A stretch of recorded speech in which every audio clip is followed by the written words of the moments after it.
but they were being shot at by live bullet. They were being shot at by tear gas canisters, by rubber bullets. They had to move to reach their destination, which was to present a petition in parliament. This is important for us. And when we go to the street, we call upon the police to define the routes where people will go. We have always called upon the police to sit down with the organizers, but they obviously refuse. In fact, Bungei, that is still serving in the police force, and the IG that has resigned, they will not accept a peaceful protest because they want to use the opportunity to brutalize the people. So we must continue to debunk what violence and what non-violence, because then we cannot behave like in Njeketile Rebellion, where the white man was shooting at us with bullets, and then they were spraying water, like witchcraft on them. This is something that we must continue to debunk. Otherwise, my conclusion with this submission, that comrades, let us open doors to consult widely, to build an outcome in terms of an organization of national, that has a national, that cuts across all stratas of interest in this country, and prepare for a post-Ruto era by having a government that can respond to the people. Why are we asking President William Ruto to fire people? After he's gone, we can actually fire them all and recruit people who can serve us. Why are we asking the President Ruto, who has continued to defy the Constitution, to implement the Constitution? When we have a pro-people government, the Constitution will be implemented to serve the majority of the people. So the actual thing is we go to the real enemy, finish the real enemy, overhaul the system, and roll out a pro-people government. Thank you very much. Thanks, Buka. Let's have Tabitha speak, then Neto, and then Anthony, and then we'll open the mic to other speakers. Hilary, I see your mic is on. Go on. Yeah, I think Tabitha dropped. I don't know. And Neto, can you hear us, or you are hanging? Because I'm just wondering what is happening. I think Neto is also Neto is. I think Neto is also dropped from technical issues. Neto, would you kindly then just he should drop and come back. Drop Neto, then come back. So I think Maj, let Anthony go because he's representing the Gen Z group. Okay, Anthony, over to you. And he has really been on the Hello, am I audible to everyone? Loud and clear. Okay. First of all, I'm a millennial, but let me just take this opportunity to thank you for opening this wonderful space where we get to exchange ideas on the Kenya we want and the country we want to have. I've heard several people, Miguna, Anthony Gashoka, talk about the Ruto they know, which I believe is something we should all focus on. Anytime you're going to either take part in sport or politics or even war, you first of all must appreciate your opponent. What are their strengths? What are their weaknesses? And all that. Ruto is not president by accident. He was strategic about it. He planned about it. And I believe he believes he knows what exactly he wants to achieve in this regime that he is leading. Our differences between us who are agitating for change are more of ideological differences. We all agree we want better accountability. We all agree we want a very deliberate fight on corruption. We all agree we need to stop seeing the blatant plunder of our country. We also need to agree that all movements that changed the course of a nation were started by young people. From the Mau Mau to repealing Section 2A to the Katiba movement to what we are doing right now. What I feel we are missing is a structure. Because for us to advance in any way, we need a structure so that we know in which direction are we all going. I just feel we are moving in very many directions at the same time. I also feel that we are not taking advantage of the small wins we get. And I'll go back to something I think someone alluded to. That come this Monday, tomorrow, a group of 150 people will sit down somewhere in this country I don't know whether it's KICC, and they will start picking the next IEBC. Still, next week, the cabinet will be announced, I think by Thursday or Friday. For us who are agitating, will our choice, our voice, our aspirations be represented on the IBC we want to see? Will the same things, the ideologies we want, be represented on the cabinet that is going to be selected? Because he did say that he will consult. But I noted clearly, he said political parties, church leaders, civil society. He never mentioned the Gen Z movement anywhere. For us to be able even to feel we are winning, because I believe in any move, any agitation worldwide, study history for as far back as we can go. Anytime you gain ground, you need to learn to live. I will appreciate, yes, appreciate that we need to leave our foot soldiers, people who represent our ideas and what we want. Right now, we are gaining ground, but we're just moving. We are leaving no one behind to say what we want. My other point is, could you try to land in the next 1 minute and just a clarification? Actually, yes, please. I'm on my last point. Yes, and then Dr. you're gonna be next here. I'm on my last point. Okay, please go. Next is someone, I think it was Booker, who talked about how we demonstrate and the way we need to demonstrate. Personally, I feel we can have two fronts. We can have the street movement, which, if I was asked, we need to strategize on how do we prevent hired goons from penetrating what we are doing. And this is why most people switched to a strategy of a peaceful way of demonstrating. And I'll give an example. When Takna Shinawatra was being overthrown, all those people did was sit down on tarmac. You know, you choose major roads, the road to Treasury, the road to Parliament, and the road to the airport. Okay? If you sit on those roads, how can a goon penetrate that? If today government comes and starts tear gassing people who are sitting down, then the world will say, hey, that's not right.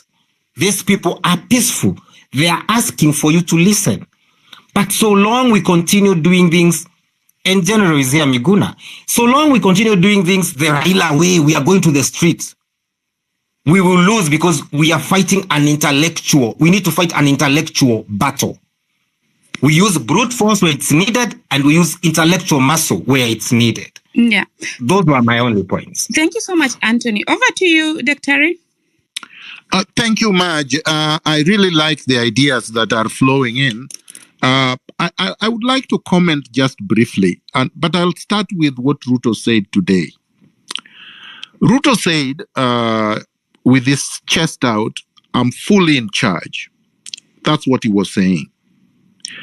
As a strategist and a revolutionary, when you hear someone in power saying I'm fully in charge, it's actually a declaration of I'm completely not in charge. So that's what Ruto was saying. I'm completely not in charge. Because for you to say you are in charge, you don't have to say it. People should see that you are in charge. We know for a fact that Ruto is very, very weak and cornered. Now, to dial back to what Barack Muluka said and what Buka said, both of them are correct. Ruto and his regime and his collaborators are the ones that are the immediate target of the revolution. But the revolution will not be complete if we do not overhaul the entire neo-colonial imperialist structures that were put in place to keep the African down. And that is why it is not just a Gen Z revolution. Because when you are reconstructing a country, I saw somebody produce a very beautiful map saying under construction or under renovation, Kenya, the map of Kenya. When you are renovating, when you are reconstructing, when you are overhauling, whatever word you want to choose, of an entire political, economic, cultural, social structure, because that's what we will be doing, it means that it will not take a day, and it means you're not doing it for one generation. It means you're not doing it for yourselves. It means it is classless. It means it is tribeless, because the country is for all of us. And we must do this for the future generations that have not yet been born, that are yet to be born. And for the past heroes that have died for the changes and the transformative results that we are seeking. That's what we are doing it for. The justice we are seeking, as I have always said, is justice as far back as Pio Pinto Gama, as far back as the ones the British killed, many of them, and as far back as the children and innocent civilians that Kenyatta mowed down at the former Russia hospital in Kisumu, as far back as the people Moi killed during the 1982 coup, as far back as those who were tortured in Nyayo House and were thrown from windows, as far back as those who died in exile during Kenyatta, during Moi, during Kibaki. There were people who went to exile during Kibaki. Remember, there were hundreds and thousands who crossed the border from Busia and from many other parts in Western Kenya to go into Uganda. Some of them never came back. A lot of us do not want to remember this. We cannot forget the people that died in 2007, 2008, 2013, 2018, 2017, and as recently as last year, when the police went all over Nyanza, all over Kibera, all over the residences in Nairobi, took people from their homes, killed them in Sondu area. We cannot forget these people. We cannot, for the life of us, only remember Rex. No, we remember all of them. Let's do this for generations past, for generations now, and for generations in the future. Then we will get somewhere. I think it is wrong to say that we get out of the streets. The streets is where the liberation must be obtained. That's our space. Kenya, the entire country, whether it is the streets in the urban centers, whether it is in the villages, wherever it is, we have to encourage Kenyans to come out everywhere and occupy everywhere. So if some people occupy streets, so be it. But we have to occupy the CBD of Nairobi, because that's the area where power resides in the Republic of Kenya. So we cannot encourage people, we cannot discourage people from coming out. We should be encouraging them to come out in large numbers. I will, however, disagree with Booker on impeachment. We do not want impeachment. That's a futile exercise. It will not happen. All members of parliament have been bought, the ones who voted no and the ones who voted yes. We are going to have to replace the entire political class currently occupying institutions of power, because they are all on the same side.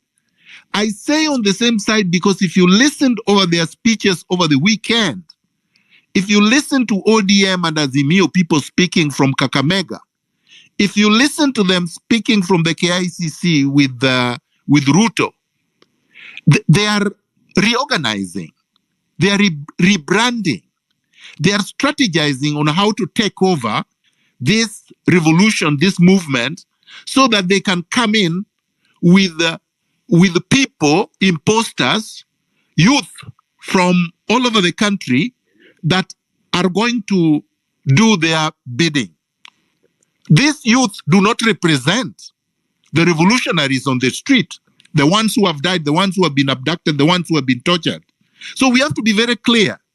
If we are rejecting and we are overhauling the entire system, we cannot at the same time say that we want them to go to the same rotten National Assembly that passed Finance Bill 2024 to impeach Ruto. That would be witchcraft. They will not be able to impeach Ruto. We want Parliament disbanded, and we are going to do it. Just like you said correctly, that why are we asking for Ruto to fire so-and-so? We remove him with the entire regime, which means we fire everybody, plus we fire the opposition that is fortifying them. So I will end by saying, I think the next pressure point is Tuesday, that we should come out in large numbers so that if Ruto is going, and by Ruto I mean the entire regime, is going to die by cardiac arrest, so be it. Let's cause that cardiac arrest to happen as soon as possible.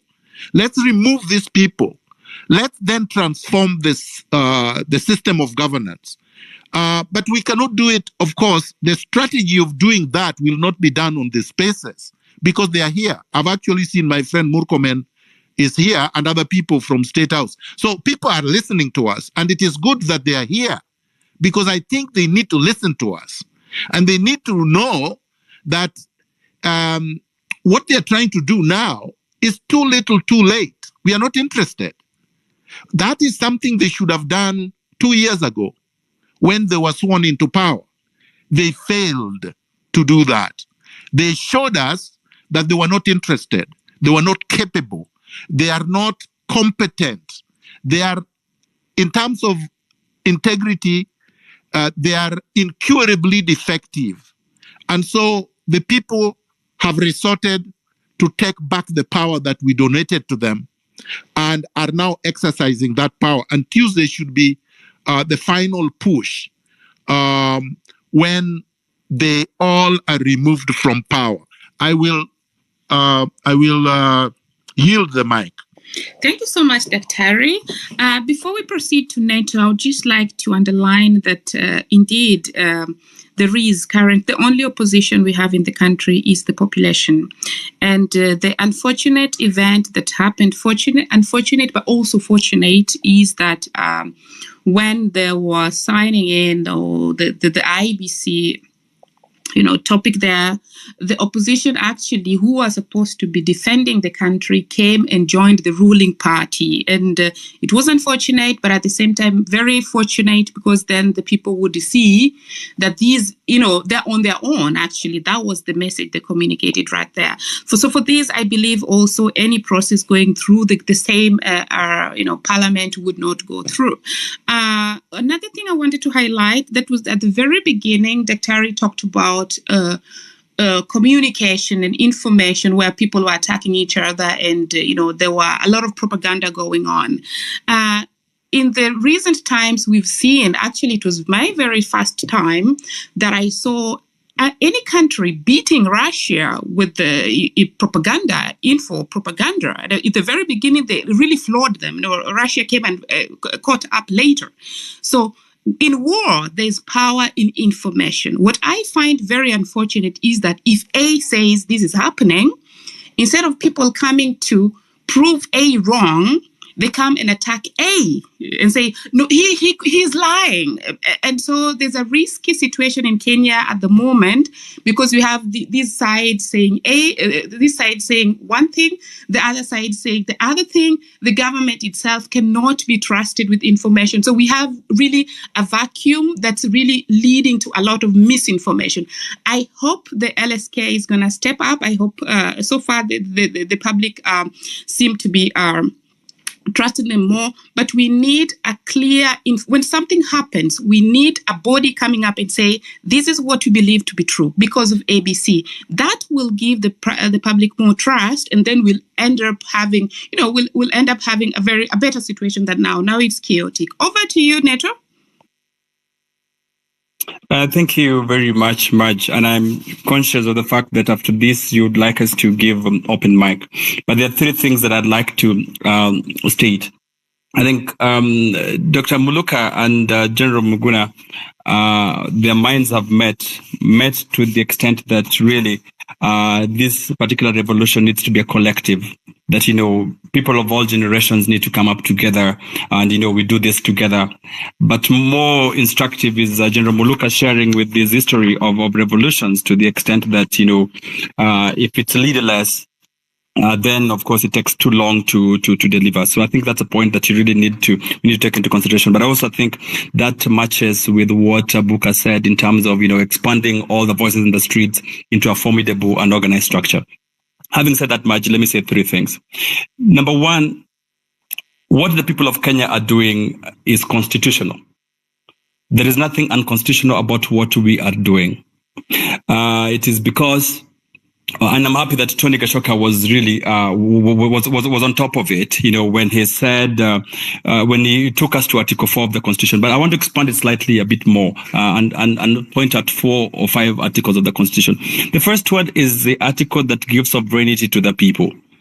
And that article says that the people shall exercise their sovereignty directly and where sometimes or may delegate. So of course, that sovereignty was delegated to the Houses of Parliament, has been delegated to the executive.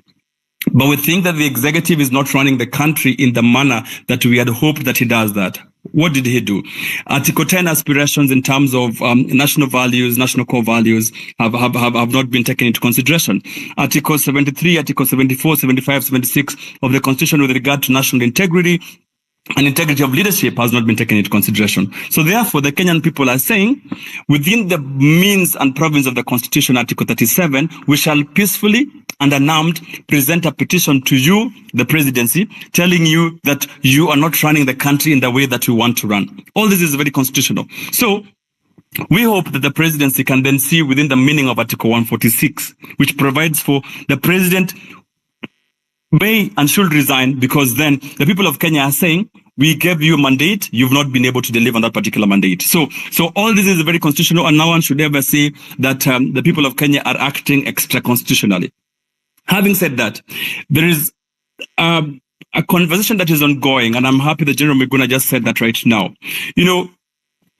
We do not, it's God is on the side of the people of Kenya. For those who are not believers in God, you'll permit me. 2-3 years ago, the former Chief Justice on the province of Article 2617 of the Constitution did declare this particular parliament unconstitutional and should have been dissolved. Now, those of you who have had a chance to read that particular ruling, it is a ruling and a judgment that is supposed to be in perpetuity for all parliaments. So that this particular parliament in itself is illegal, it's unconstitutional. And what we really need to do, that's my point one in terms of pressure point, is we just need to ask for a decree that this particular parliament then is dissolved. What does that do for us? It does a couple of things, because if you look at when the presidential election needs to be done, the presidential election is then envisaged to take place at the same time as the election of the members of parliament. So that is already a very, very easy process. In fact, you don't even have to struggle. You don't even have to crack our heads. We just need to push in the next couple of weeks for a decree for the Supreme Court to declare that this particular parliament is unconstitutional, as was decided in 2010, dissolve it. And when you dissolve it, the presidency has to seek fresh mandate within the meaning of Article 146, as read together with Article 102 and Article 104 of the Constitution. But let me tell the second thing that I wanted to say. Anyone who studied history, and Barack Muluka and colleagues are here, you must already agree that this Kenya Kwanza regime is going to fall. And this was bound to happen. And it was going to happen for whatever regime that was coming in place and was not going to deliver on the people of Kenya. Number one, those who've studied how the mighty persons fall, whether it's regimes, whether it's companies, you will see they walked us through the 4 or 5 stages of falling of mighty people. The first was their hubris. You saw it all, people flagging off very many serious things, feeling all important, high-flying people. The second, of course, was the indisciplined pursuit for more. The third stage, which I think is what I want to emphasize, and I do the fourth one, was the denial of the risk and the peril. You remember when they came to the streets and said the Gen Zs were digital wankers who could not do anything. They said all manner of unpalatable things. That was basically denying the risk of denial.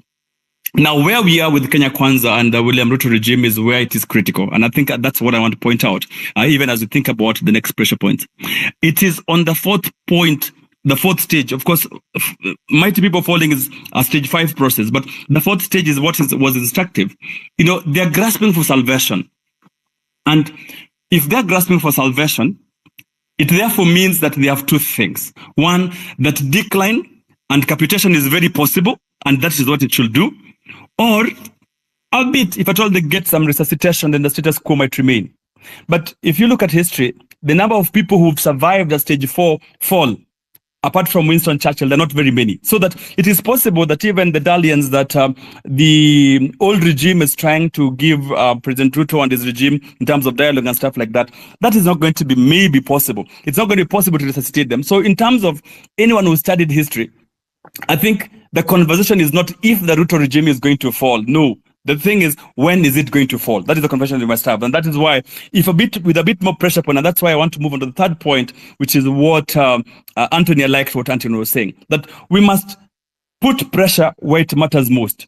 We must focus the next kind of speakers in terms of where would the pressure matter most. You know, Anthony had this proposal in terms of, you know, if we have sit-ins across major streets, what do we do as the next probable stage of action so that at least we cascade, we fast track this, because again, if you take too long without pushing this regime off the cliff, then you really have a problem of fatigue, many casualties. The sooner we do it, the better, and it's going to be easier. But that it is going to fall is a no-brainer. The reason why Kenyans are saying that the Kenya Kwanza regime must fall is because of how they structured their political economy. I think it's also good. It is nothing personal. It is nothing about any particular tribe. It's nothing about any particular person. It is the way they reign the political economy. It has been founded on patronage. It has been founded on corruption. It has been founded on middlemen. And, you know, they've encroached and they practiced the rent-seeking behavior in a manner that made rule of law and constitutionalism not possible. And that is why, and I agreed with Gen Zs, we are saying we must push off this particular regime simply because of two reasons. They are not believing in constitutionalism. They're not believing in the rule of law. Whoever takes up power after this regime falls off must then take us back to the 2010 constitution. Let's leave those aspirations. Let us agree that Kenya is going to be run on the basis of Article 1, which is supremacy of the people, with all the aspirations of the Constitution 2010, because that is then, for me, what I think will then move us forward. So then moving forward, we must agree, how do we accelerate the next conventions? How do we accelerate the fall of this particular regime? Because it's going to fall anyway. The sooner we do it, the better for us. And then at least we say how then we plan a post-Kenya Kwanza regime organizing. Thank you very much, Maj. Maybe you can give the mic for the next person. Thanks. Yeah, thank you so much, Honorable Neto, as much coming in. Yeah, let us have ladies on board. Mkasi umenyamaza sana, but I can see Tabitha is back. She dropped. Tabi, can you go ahead? Thank you, Hilary. Maj, you are doing a great work in hosting us in this space and making sure that balance is also achieved well at it. I really want to also just weigh in my condolence to the families that have been affected by the recent finding of the dead bodies. We can't account for why they had to undergo such indecent way of killing and who are the perpetrators. And I think as we talk about the pressure points, we need to, call the bodies that are in charge of making sure that Kenyans are protected, and in that we are not supposed to just be dying, and we cannot even, account for circumstances that resulted to that. So I think we need to really call the bodies that are in charge of giving us protection and also making sure that national security is attained. We need to call them accountable and give them pressure to also give us this report that they keep saying they're forming committees to look into issues that regards to, violation of human rights and we've seen a lot of killings even during the demonstrations, that we need them to tell us exactly what are some of the steps that are going to be taken for the people who are found guilty, and even those who have been caught on cameras, national police that were taking part in the demonstrations, and they shot some of the demonstrators live with live bullets. Some of them were seen stepping on their necks. Some of them were seen doing very inhumane, ways of, trying to silence the voices of very peaceful protesters. So we have to see some of this conversation also taking place. We need to call these people accountable. I mean, so that we are able to also, as we go towards a free Kenya, a Kenya where all of us enjoy equal human rights conditions, these particular bodies that are in charge of giving us protection need to be held into accountable as a pressure point.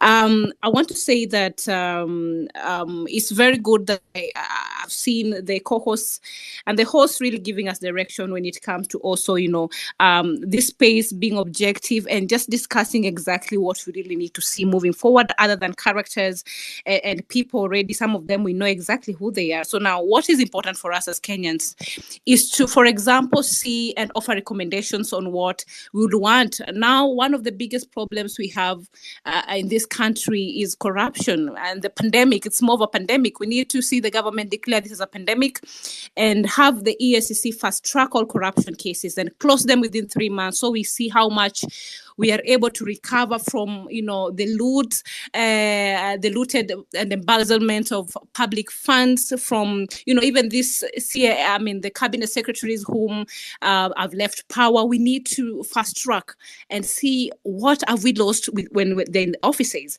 What did we lose, for example, when Ababu Namamba was the CS in charge of the sports ministry? What did we lose, for example, when Nakuminsha was a very boastful CS who could go even to a village and fire the OCPD in that area, and she was a minister of health. What did we lose in these particular ministries? Because we have lost money in billions, and so we need to now call this particular government that we're also trying to make it leave power. As it does the same, we need to see that the bodies which they are eating already our money, because you see they're being paid. The EACC need also to be held accountable. We need them to give us some of these cases that have resulted to these public offices embezzling a lot of money for Kenyans. I think with that we will be able to also have justice for what we work so hard for, and the taxes highly. I think also any leader whose department is accused of misappropriation and embezzlement of funds must step aside until all investigations are done. So then we also want to see that this government that is I think illegitimate at the moment, because the people have made their voice very loud, and they have said that they have no confidence on this government. We have to call the government officials who are still in offices, whether they're in parastatals, whether they're running, even government agencies, and even the governors who have been found culpable. We have seen EACC coming up with reports, and the in-sitting governors whom their counties have been seen to misappropriate funds, they're still sitting in those, offices, and they cannot account for the millions of money that are Kenyan money. They're not able to do projects for the people, and we do not see any legal action being taken against them. So we need to give these bodies that are charged with like the EACC, they need to do their work. We are calling on them to do their work, because as we call the government of the day to go home, they are still having salaries. So as they are at it, then if they're not able to do our work, then we can go and occupy the EACC, so that we are able also to, have these bodies do their work. Now that we have the CSS that were appointed, sent home, as we still call on the pressure, the president, whom we are also trying to make sure that he goes home at the end of the day, will appoint other CSS. So while at at it appointing the CSS. There is no point in time that he should, by any point, appoint, for example, the cabinet secretary that is in charge of sports, for example, should come from somebody who has been a sports person with a very successful sports career, shown that they have the capacity to lead and bring transformation to the sports ministry, and that we are supposed to see that not for only few people, but it's supposed to help the youth, and the youth are supposed to feel that the department that is charged with making sure that talents are nurtured, and also Kenya talent space and things like that are taken care of. We have to see people competent. If we are looking at, for example, the CS of health, I mean, we are not supposed to have a CS who already, by all chances, have a questionable academic credential. That person cannot even know what the issues around health are. We need to see somebody who has practiced as a doctor or as health practitioner, with ears showing credibility. They need to do a background search so that we are not able to bring also other people who have integrity issues in the name of political affiliation to this space. And I think it goes ahead to even look at the other ministries and departments. We need to see that. I think another key thing, we need to have everybody that has been employed during the tenure of one Felix Kosgei, there need to be looked at in terms of the ethical imbalance, so that we ensure there is a balance in the civil service based on the census of Kenya 2019 and of qualifications of people, because we have to live with the fact that there are many, there are tribes who are more dominant in the employment spaces, especially during this tenure of the President Ruto, where we see one tribe holding key positions in terms of CEOs, even in the government parastatals. It cascades down even to the normal employees in the civil service.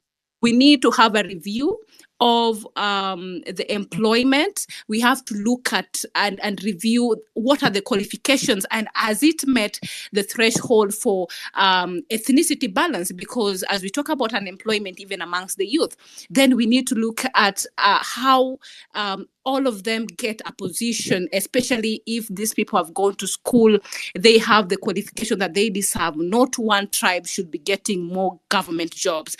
I think another pressure point for me as an individual, and I'm speaking on my behalf on what I would really like to, push to happen, is that these counties, as we talk about occupying them, they actually need to be occupied.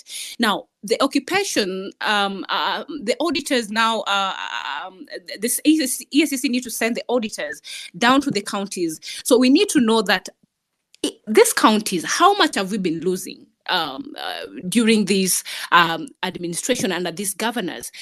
What are some of the malpractices that are taking part in these counties? Of course, we know amongst them big is corruption.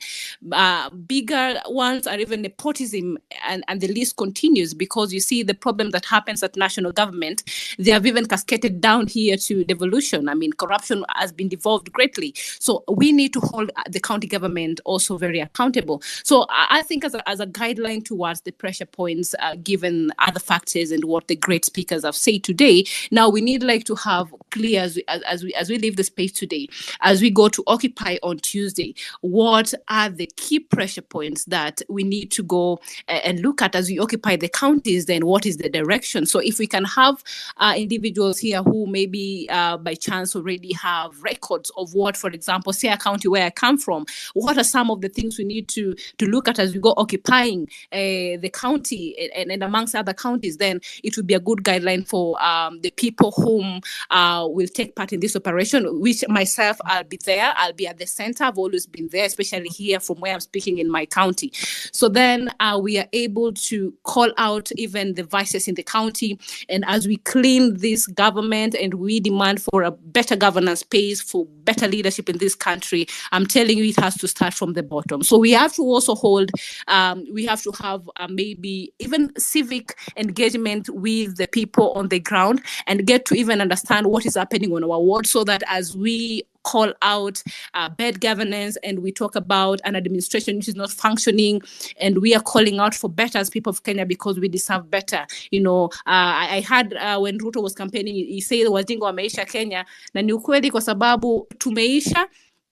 And at the same point, he was trying to take us for fools, but he has realized that really Kenyans are not like people in other in other East African countries whom they know that they're being taken for a ride and they're still just staying there. And so we want to really understand that we are not just doing this in Nairobi, but even at the counties as we upscale this and we demand for better.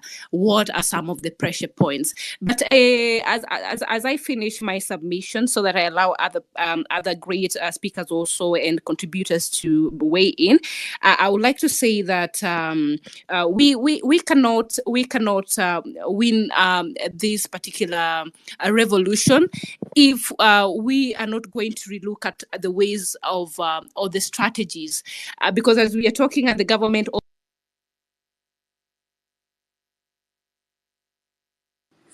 Can you hear Tabitha?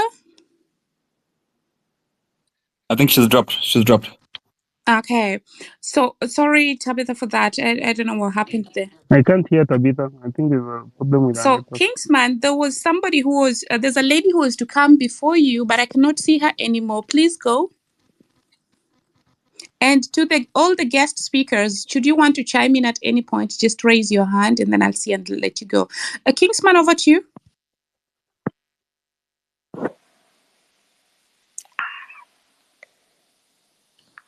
Kingsman, can you hear me? Okay. Kingsman cannot hear me. Just let me add more speakers to the panel. Meanwhile, Neto, over to you. As I add ladies, I want to add more ladies. Okay. Yeah, thank you very much, and I think I thank Tabitha for already pointing us towards some of the pressure points, and I like that even as you speak, we've agreed that this particular regime is collapsing. The counties therefore becomes another focus because of the rule of law, corruption issues that the countries have gone through. So I mean, part of the strategy would be if we could spread, the forces. If we could spread the forces too thin, the police and the armed forces. The thinner we spread them across the 47 counties, even as we focus in the city CBD, like General MIFUKO proposes, I think that would be very good for us. So that we must accelerate the speed and the number of days that we take with this regime before it collapses as we move forward to the next republic. Thank you. Maj, are you giving someone else to speak? Yes. Esperance, kindly take a go. And now we've opened the mic to the floor to everyone.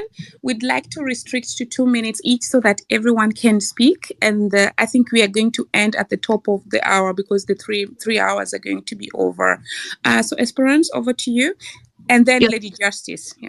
Thank you very much. I'll be as brief as possible. I just wanted to add to whatever Tabitha was saying when it comes to representation. For a very long time, when Uhuru and Ruto duo were elected in 2013, what they wrote down was youth. They called themselves youth. Or you see, even the cabinet secretary, someone like Ababu Namwamba, he's been Christ and youth. Because somebody is youthful looking does not mean they are youth.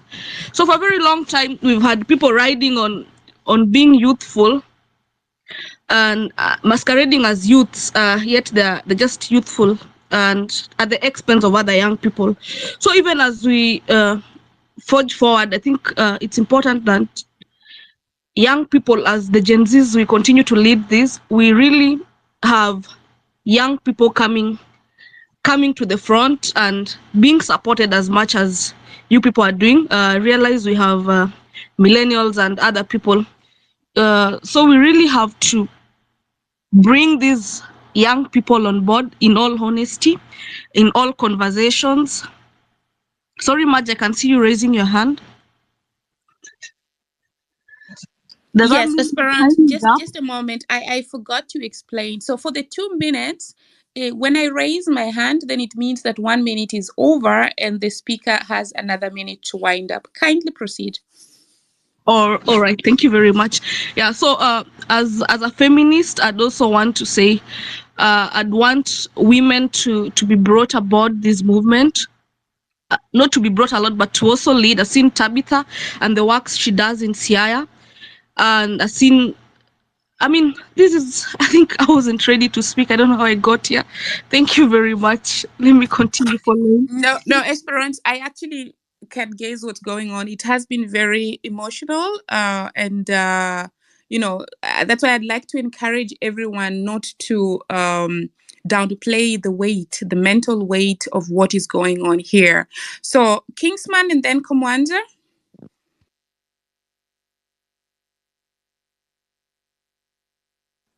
Kingsman, are you connected really? Kingsman Maj, cannot I hear don't know me if now. you guys can hear me. Yes, Can now. you go ahead. Kingsman. No. Okay. Give Lady Justice or Mukawasi, or who is going next, Maj? Komwanza and then Lady Justice. Okay.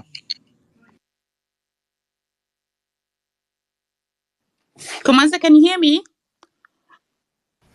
Kindly unmute your mic. Me? Okay. Mukawasi, Dr. Mukawasi, I can hear you. Please go. Oh, okay, thank you.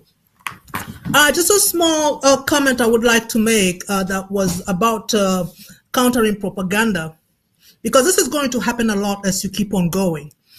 For example, countering the charge of anarchy. Now, this goes to the idea of how to come against pro-regime propaganda. And I'm told there's a group of opportunistic persons who've been trying to paint the unfolding revolution as anarchy. I would say there's a need for us to resist the reaction of being defensive and have enough information when propaganda comes around. For example, ask them what they understand by anarchy. If they mean chaos, remind them that the beginning of this revolution, and every time Kenyans rose up to demand a better country, the people turned up unarmed. It's always been the regime and its tools of power who injected chaos. I think this was made clear by Buka. If they mean anarchy as a form of governance, teach them that many African communities that were not kingdoms were organized around an anarchical system. And it simply means a government that rejects coercion and authoritarian hierarchy. These kind of places we were in used to be peaceful, and they thrived until external intervention happened. Like I know of systems like my own people where the buying and selling of land amongst ourselves was profitable, and that worked smoothly until the forces of colonization decided to give our land to other people, to the queen or whoever it was they gave it to. So those who do not know this history will believe we did not have existing healthy anarcho-capitalist systems regulated by councils of elders where no one was homeless. Now look at where we are now. So if you need this leaderless space to strategize and solidify the revolution, let no one tell you you are chaotic, and press on. You are at a critical point of establishing foundations that will sustain you. Your leadership roles will become clear as you figure out who your friends are, who your enemies are, who you need to work with, who you need to have at the core. I'll just give you one example. Historically, there was one country, Republic of Kospaya, that successfully ran an anarchical government for almost 400 years. And they were so successful, they were so free that the Pope decided to end it all. And I'm not saying this so that we can adopt this kind of system for Kenya. No, I'm just giving this example as arsenal for you to push back on propaganda and insults like being called anarchist and chaos, which would mean violent. Just reject the propaganda and move on, figure out how to get information that can counter what propaganda that is coming at you. It has so far been inspirational to the rest of Africa. This revolution has. So keep the pressure on towards achieving the Kenya where every human life is sacrosanct. That is so important. Start by mourning every single life. Start by having a space where everybody who's killed, abducted, extrajudicial killings that have happened, that person is on a space and their names are there, never forgotten. And this is radical. Changing the idea that the lives we have are not important. They are very important. So just keep mobilizing and organizing. solidify your strategies, and stay on mission. Thank you. Over to you, Chair. Thank you so much, Adatari. And now we moved.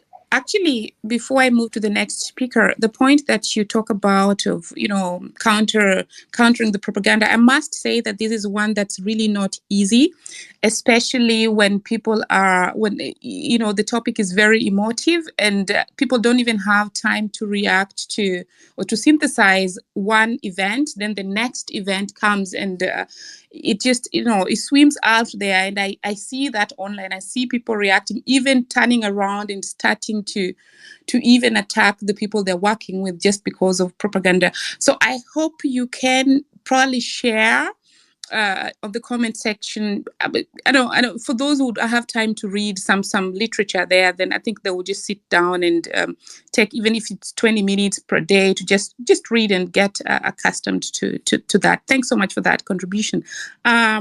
We go to Kingsman. Are you able to speak now? Otherwise, you go to Lady Justice. Yes. I'm able to speak now. Please go, and then Lady Justice is next. Yeah. Okay. Now, mine, first of all, to those that have come in now, I want to greet you all. Hope you are well. Mine is just to emphasize on the points that our key speakers, Dr. Barak, Dr. Miguna, have spoken about. Kinabuka is, first of all, there's something that Dr. Barak has spoken about, that we need to define clearly what we want as a people in terms of governance. And if either we want a regime change or it's a revolution, then if it is a revolution, there is something that is key whereby we need to change our system of governance, because I think that is the elephant in the room, and that is what has brought us here.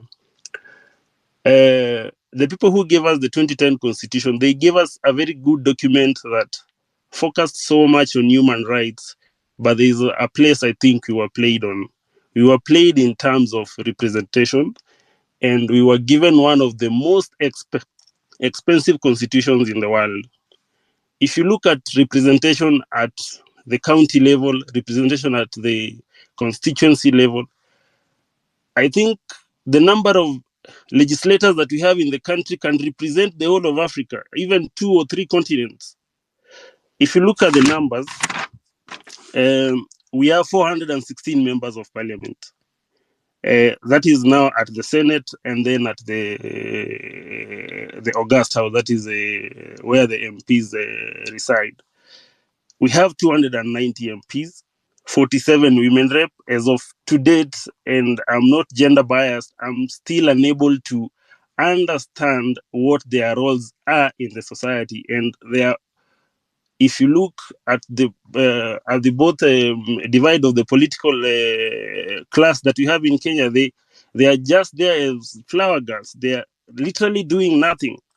If you go to the MCAs, we have 25, 26, 14, 50 elected, and the others are they come from. I see most are appointed or nominated by the parties. They actually have got nothing to do, so that the likes of Alai, the only thing they do nowadays, instead of going around doing the work that they are ought to have done as per the constitution, they are blogging for Ruto. That is what they have become. We have a very expensive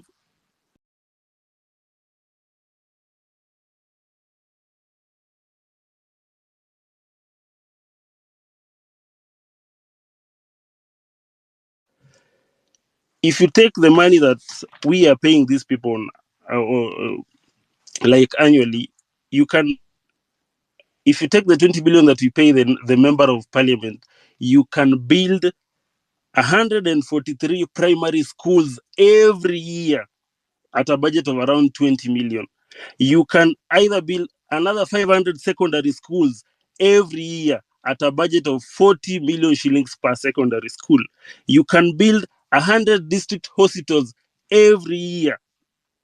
You can be at a budget of around 200 million shillings. 50 million shillings in terms of health centers. You can build 6 national state-of-the-art hospitals in the country if you take that money. So there is something I was pondering about, and this alludes to what Muluka was talking about governance. why should we have people?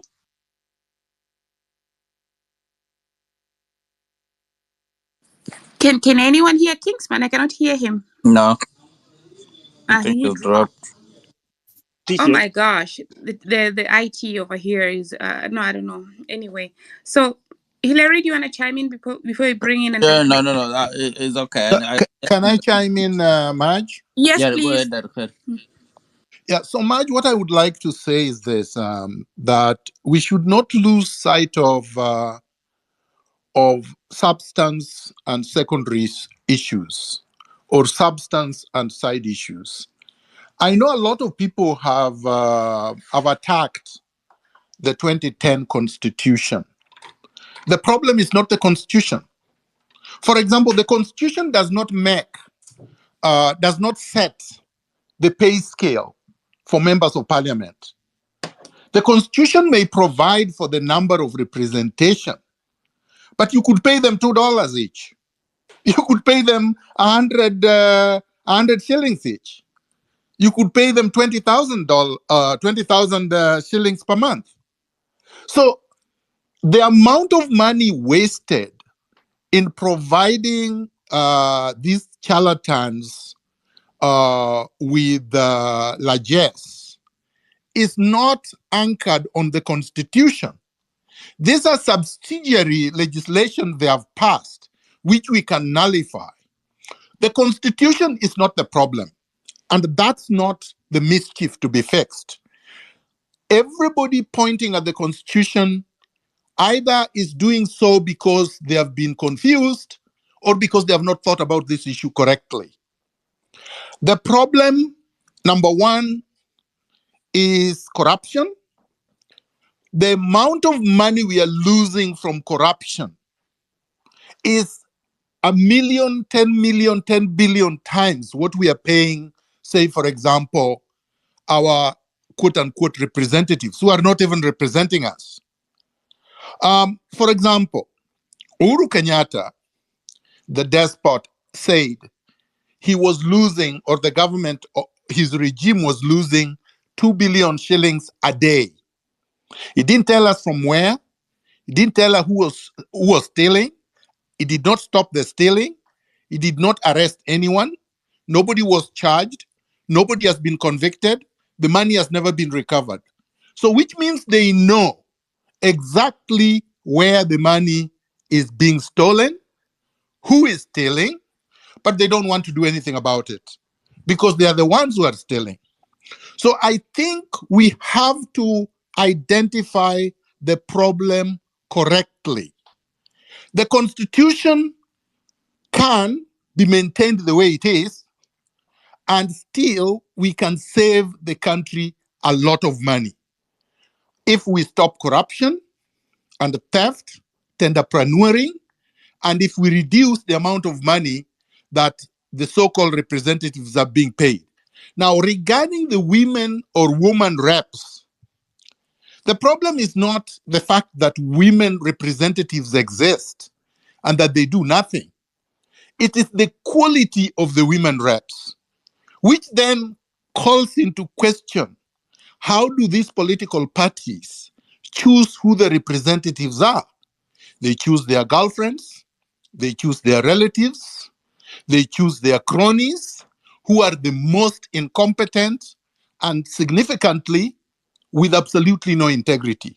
So of course, they end up doing nothing. Finally,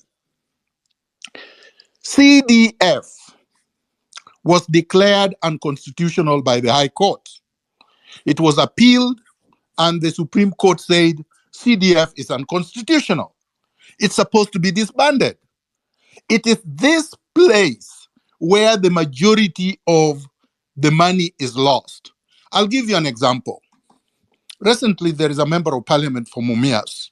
I think his name is Salasia, published his pay slip and said that at the end of every month, when you take out all the payments, which are payments he is making to mortgage, vehicles, whatnot. So these are not necessary expenses, but regardless, at the end of the month, he says, I am left with less than 3,000 Kenya shillings.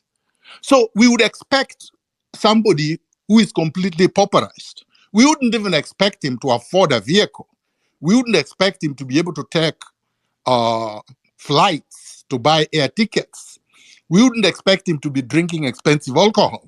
Things that we see every day, he does. So where does he get the money? CDF. So we are subsidizing these people's ostentatious lifestyles through bribery called CDF. And why is it there? It's not there for the bursaries that people are telling you, oh, this member of parliament is doing this or that. No. The executive want the CDF to continue because it is CDF they are using to bribe members of parliament. As long as 100 million is given to a member of parliament, they will take 80 million and put in their pockets, and the rest they can dangle as crumbs for the poor people in their constituents, and people will be clapping. So there is a lot of work that we need to do. But to do that, we have to think critically about what we are saying, what the problems are with our institutions, because we could also end up being distracted, like I have seen people being distracted to the Constitution. The mischief is not in the Constitution. There is nothing defective in our Constitution. The problem is failure to enforce it the way it was meant to be. Because if we enforced it and implemented the way it was supposed to be, Chapter 6 would eradicate all the problems of governance. But Chapter 6 has never been enforced. Thank you. Thank you so much, Generali. Marge, if I could just finish, because I think I dropped. You dropped. Like for a minute or two. And then, yes, please. We can give the mic to someone else. Please go on, Kingsman. I think Kingsman cannot speak. Okay. Now, Lady Justice. Neto, can you hear me? Yes, I can hear you, but I think the mic has been given to Lady Justice. Lady Justice? Thank you. I'd like to take this opportunity to honor the lives that have been lost so far and to also send condolences to the families who are bereaving their loved ones. I want to agree with what Dr. Miguna has just said, that, our constitution is not the problem. In fact, we have one of the best constitutions in the world. The focus should just be on how do we implement this, and perhaps it starts with electing people who are invested in seeing the prosperity of Kenyans. And with that aside, if we're talking about the next pressure point, I'm always conflicted about, yes, we are saying Ruto must go, but how is the next person going to lead Kenya? Because as we already know that we have foreign influence in the country, we have people like IMF, making statements here and there, tells you that they have, they have big interest in the country. How do we get rid of these people? How do we put pressure on the international bodies to take their hands off of Kenya? How do we stop neo-colonialism so that our leaders are not presented with a situation where Ruto is in bed with these people, is being provided with a very, very bad financial bill, and he's told that you have to let your people sign this. You have to let your people pass this. How do we do away with these other people? Because it's not just a matter of doing away with one bad leader.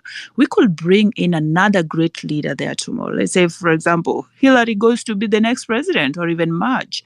But then Marge gets in there and is like, I cannot do what I need to do for my country, knowing what is important for my country. I can't do it because somebody is holding me back. So how do we do the foreign influence? I yield. Thank you.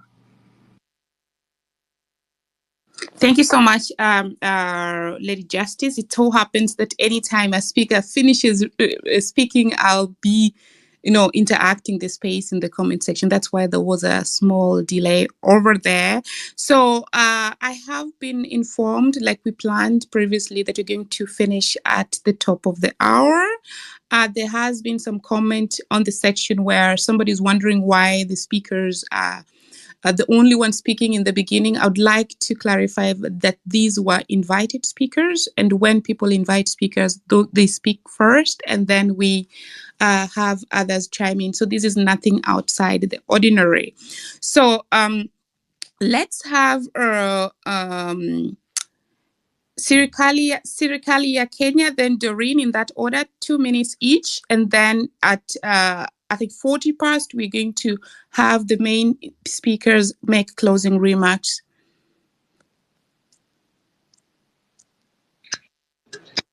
Hi everybody. I greet you in the name of the revolution, and I'm here to say that I like what the speakers have presented and what they've outlined as things that we need to keep in our minds. And I really truly appreciate Hillary and crew for hosting this and making sure that the conversation goes on.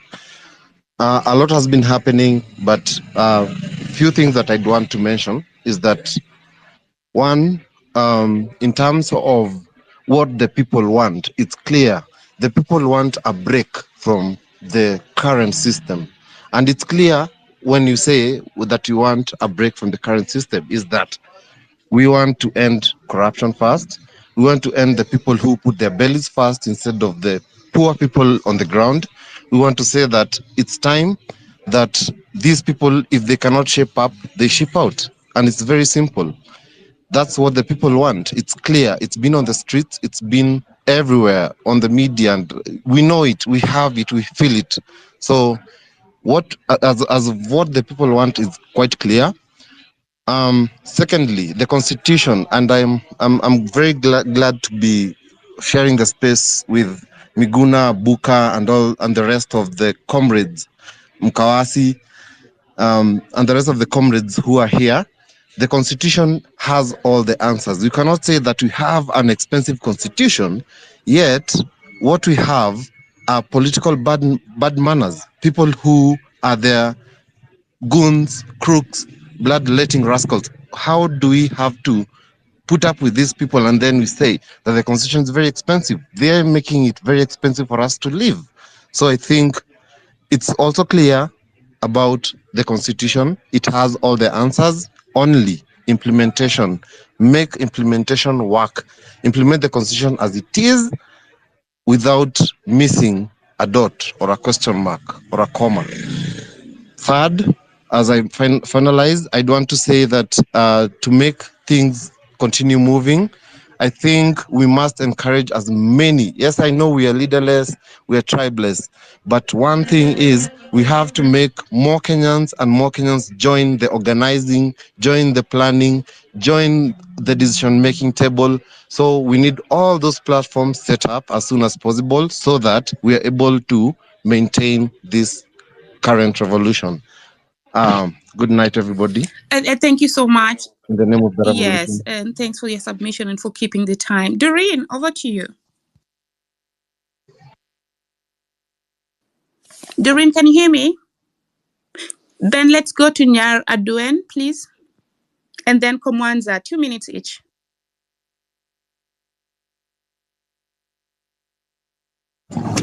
Thank you, Marge. I hope I am audible enough. Loud and clear. Thank you. People, seeing Ruto and Raila unite is a classic case of the corrupt political class uniting against us, the people of Kenya. And this is because they don't want to be held accountable for their ill-gotten wealth. You remember when we requested for an audit of public fund, all we wanted was to know who borrowed the money on behalf of Kenyans. For what purpose was the money borrowed? Was this money used for the intended purpose? I believe this document should be readily available with the Auditor General. Instead of Ruto doing the needful, he comes up with some unconstitutional task force. People, the unity you see between the political class against Kenyans is because they are all, and I mean all, guilty and want their ills covered. The battle we are fighting is a battle between the future of Kenya versus the status quo.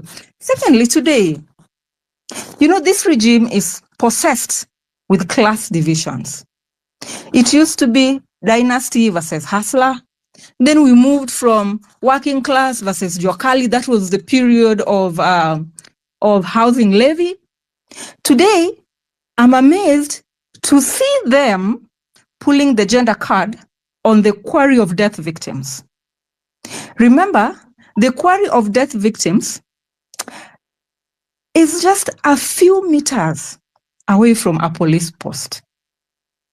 Woe unto us, we wake up to the news of all those the policemen who are manning the quarry police post, they have all been transferred. And Ruto pretends to be wondering why Kenyans are angry. These transfers is a classic example of what angers Kenya. All those policemen should be prosecuted. And Ruto needs to know, or somebody needs to remind him, that Kenya already moved from police force to police service. These people must offer their services to Kenyans. Once they fail on their services, let them go home like every other company. And therefore, back to the main topic. Where then is our next pressure point?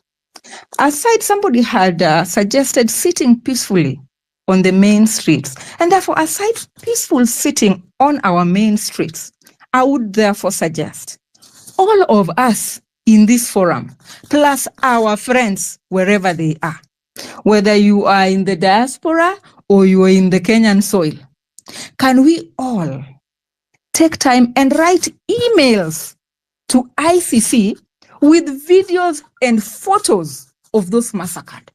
Can we just agree that on Tuesday, as people will be marching to send Ruto home, on Tuesday as we go on the street, that Monday evening, just before the dawn of Tuesday, we all write to ICC with the videos and photos of the exact things or massacre that is happening in Kenya. That would be my next pressure point. Thank you. Thanks so much, Nyaraduen, for your submission. So let's go to Komwanza, Felix, and Joseph. And I'd really like to apologize to all those who are requesting for the mic, because we might not be able to admit you due to time constraints, but we'll be holding these spaces. We are going to admit you the next time. So sorry about that. Felix and Joseph, and then Komwanza in that order. 2 minutes each, guys, so that at least we have for the main speakers, we have at least 20 minutes where they can finalize. Felix? Felix, can you hear me? Okay. Joseph? Yeah, take a go, Felix. I see you. I've muted your mic. Hillary, can you hear Felix? No, I can't hear anybody. Okay. Joseph? Okay. Commander? Thank you, Marge. Thank you, the panel and all listeners. I'll go straight to the point. Now, one, the conversation here and the people faulting the Constitution reminded me of a paper that was written by Professor Okoth Ogendo, Constitution Without Constitutionalism, the African Paradox.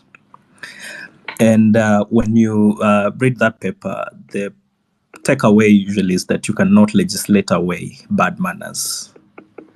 We have a cultural problem. The politicians come to us during every election cycle. They give us handouts and we vote them to power. That's a cultural problem. I think there needs to be reflection on our part as the populace and, of course, the political class, because really we cannot legislate that habit away. In fact, when you go to the UK, Britain does not have a unified one document that they call a constitution, but one of the most organized societies. Now, to the main point here, what's the next pressure point? You realize that the president has dissolved his entire cabinet, including the Attorney General. The president needs the Attorney General because every decision I think he'll be making after tomorrow that does not have the input, especially if it has anything directly relating or ancillary to the law, then that decision can always be challenged in court because the Attorney General is the principal legal advisor to the president. Number two, we see what happened to Farah Maalim when he seemed sympathetic of the regime and what they're doing. People followed him to a hotel where he was in Mombasa and they made his stay there uncomfortable. You see what happened to Osama Otero. When the president will need to constitute a new cabinet, I think if we pile enough pressure on Parliament, on him and on each one of us, he may lack anybody to serve in his cabinet because people would be afraid of being tainted. When you read the 48 Laws of Power, law number 10, it says that avoid the unhappy and the unlucky. If we do not have anybody serving in his cabinet and the president is isolated, then I think over time pressure will mount and the president may have to step down. Thank you so much and God bless all of us. Thanks, Kamwanza. Ambassador Ambrose, please go, 2 minutes. Thank you. Then Bazura. Thank you so much. Can you hear me? Am I audible? Yes. Okay, thank you so much. This is Ambassador Ambrose Lasoi, BWD President Kenya. I would like only to echo what our predecessors have talked about. Thank you, Dr. Miguna, for highlighting on the constitutional strategy and our own 2010 constitution. To say the truth, the constitution of Kenya does not have a problem. And when I see people like Raila Odinga is trying to join the government, is trying to cover up about all the sins they have made. Raila Odinga, we know a lot of the scandals that align Raila Odinga with the current regime and all other the political big men in this country. But now let me just speak about something here about persons living with disabilities. As their leader, I'm not happy because the Constitution of Kenya have a lot of privileges to people living with disabilities. That the problem is implementation. And the other thing about this Constitution is that this Constitution have some departments. It's giving out the room for some departments which is not even in line with other ministries here. So when we are speaking about these departments, this Constitution have given us a right. But so I'm finalizing is that we need to stand up and have a topic on how are we going to make this Constitution effective to bring out the equity and equality in a dignified way. That is what I can say today. Maybe the other time we can get chance, we speak a lot about this issue. But for now, the pressure we need to have is to have a talk on how are we going to implement this Constitution. And we remove some section. And Radul, you will allow me for some seconds. That is that we need to remove some powers, some institutions, especially in Senate, in National Assembly. We need to remove Senate completely. We remain with National Assembly. We need to remain the position of women rep and allow women to fight like other people. So thank you so much. I think when I get another chance, I will just deliberate on other issues. Thank you so much. Yes, actually, I would like us to have a totally different session, and I'd like to just explain that the first time I met Ambassador on a space, it was when the finance bill wasn't yet rejected, and he is one of the people living with disabilities in Kenya, and he explained how it impacted them, how they were lied to and were taken to some place to go and do like, a rubber stamping of is it called public participation, but they were not even given the time to speak, and they were really affected. And he was on the space also trying to tell people how much the gadgets that he uses would cost. But if you turn around, what he was actually trying to say, he was telling us how the poor cannot access these things. So if you're in here and working with people with disabilities back home in Kenya, do get connected to him, and let's also try to see how our government can also protect the vulnerable, because it cannot be that everyone is really under pressure, and the vulnerable ones are also put under more pressure. Bazuri, 2 minutes, and then the speakers are going to close. Thank you so much, Marge, and I hope you can hear me. First of all, is to join the others in condoling with those that have lost their lives and the families that are agonizing at the moment, looking for their kins and they can't find them. I never thought in 2024 we would be talking about things that were done in 1900s. It is backward, and we cannot continue business as usual. And therefore, I want to be very, very aware that the group of people that have been speaking here have spoken and have said a lot of things that, most of them not new at all. These are things that we have been agitating for, and it is now time to action live, to go to the field and make sure that all the talks that we've made, all the things that we've been wishing to do, the time has come. We've talked enough, we have strategized enough, and we cannot continue now using our mouths. We now have to use what now need to be done next. And I want to also acknowledge and thank the movement, the Generation Z. I might be their cousin or maybe in between there, but I want to say that, when the idea comes, nobody can stop it, and this is where we are at. Now, the weak point here and the pressure that we must continue putting on is that we must not even entertain an idea that would say, let us go sit with what, say with what. We are now talking. We are the people who want to shape this country and how we want it to go. We've been told so many things, and people have been told, nyinyi ni viongozi wa kesho. Kesho it's an abstract thing that we never know and we will never want to think about. In terms of leadership, we are going to lead it today and forever. I therefore want to submit that the constitution that we do have, as many people have talked about, is very progressive, but people who have been given mandate and responsibilities to implement and to make sure that things within that constitution gives Kenya a new dawn have failed us. Then it therefore calls me to say this. First of all, anything that is presidential appointee as of now should go home. Go home completely, because it has failed to work. President has Ruto made sure that the cabinet went home. He should also be preparing to go home as well, because he has no business to do in Kenya, to be honest. And Kenya is not less, or it does not lack in any way capacity people who can lead it with integrity in so many ways. So cabinet's home. The next, I think, should be anybody who is appointed home, and no dialogue whatsoever. Anybody thinking that we can go for a dialogue is doomed, because we cannot do that.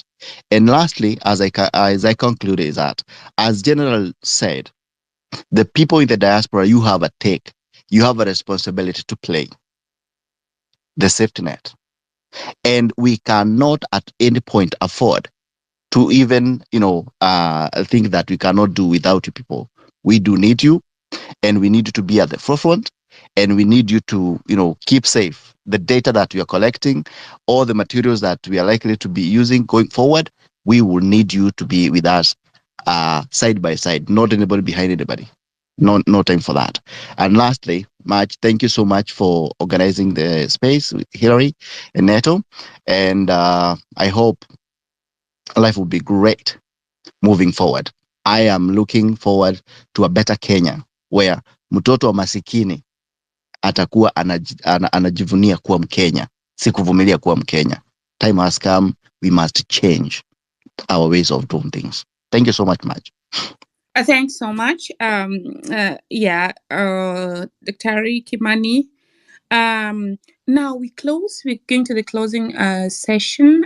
So I will begin with Dr. Mkawasi. Mkawasi. Yes, I'm sorry for butchering your name.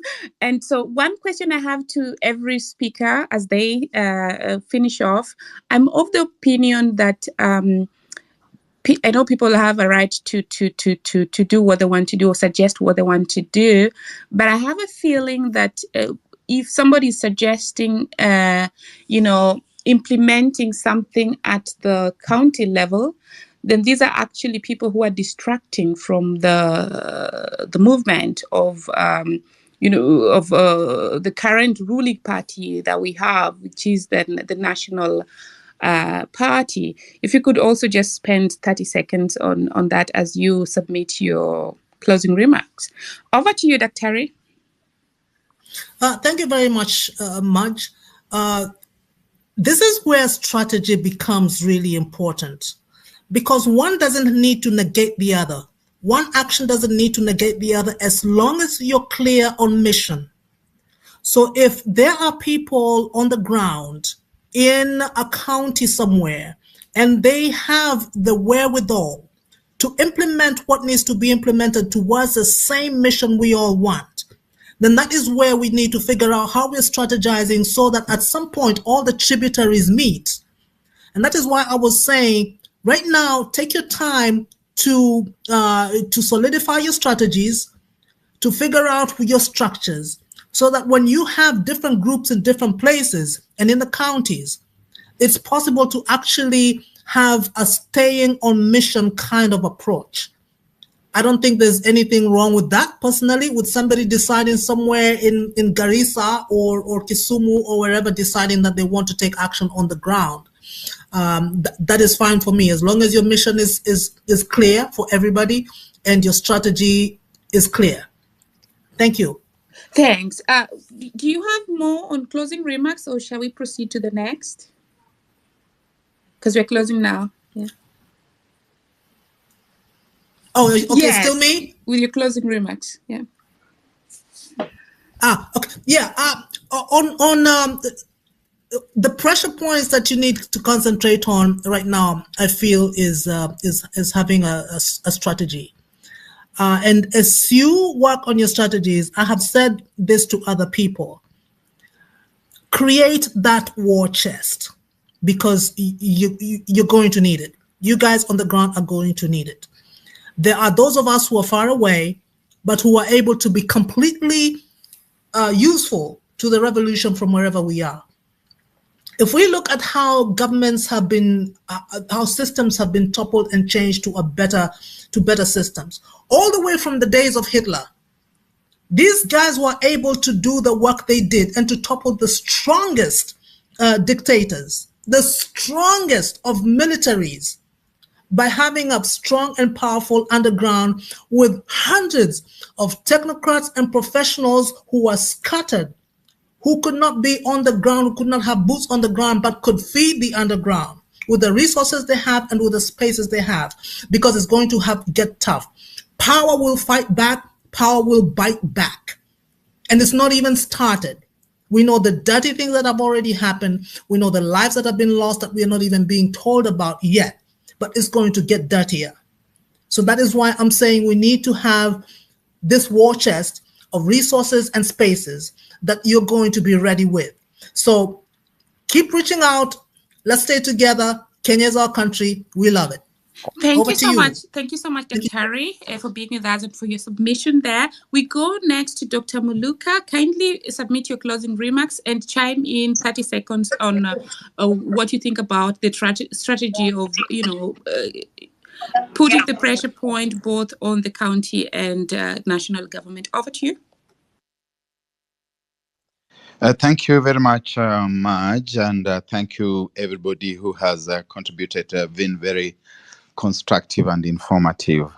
I think I still restate the need to be very careful about change of guard and systemic change.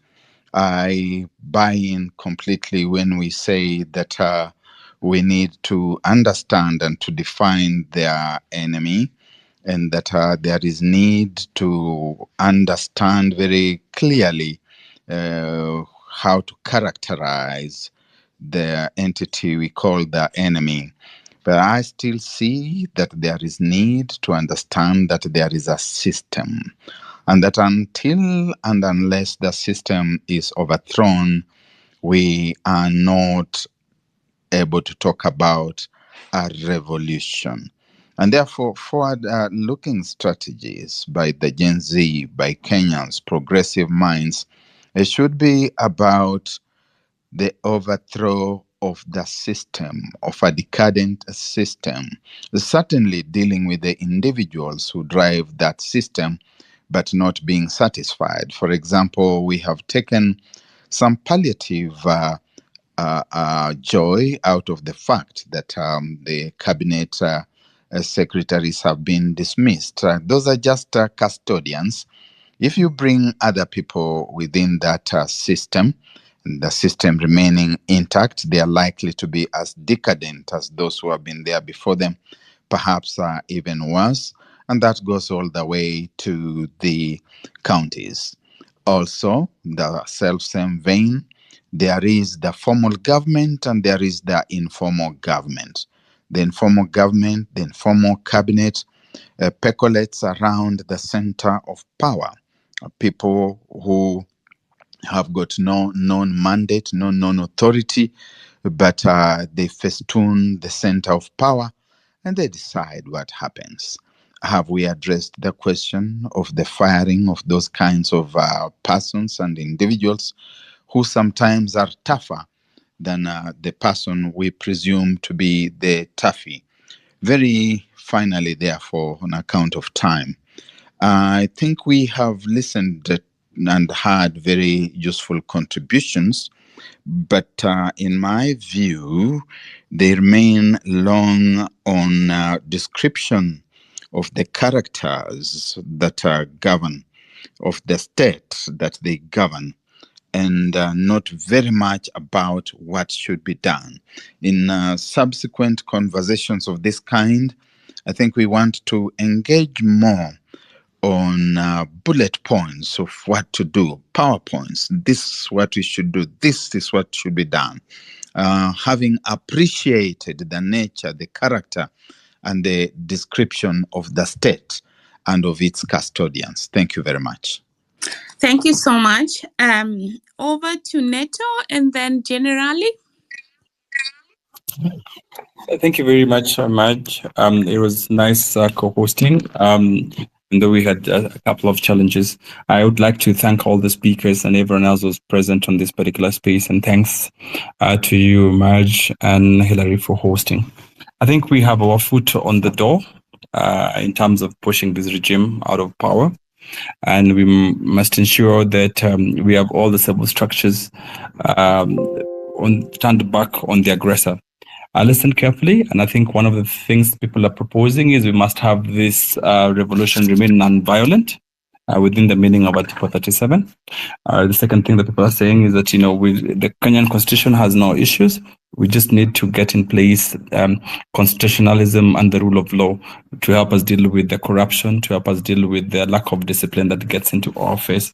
The third thing that I had to say, of course, is a need, and which is much the strategy in terms of taking people to the counties is to stretch the armed forces thin. Whenever you want to do a proper revolution, half the time, of course, the revolution starts in the villages. So when you stretch it thin, the armed forces does not have a chance to rearrange themselves. But like we agreed, let's focus in the city center of Nairobi, where there's seats of power.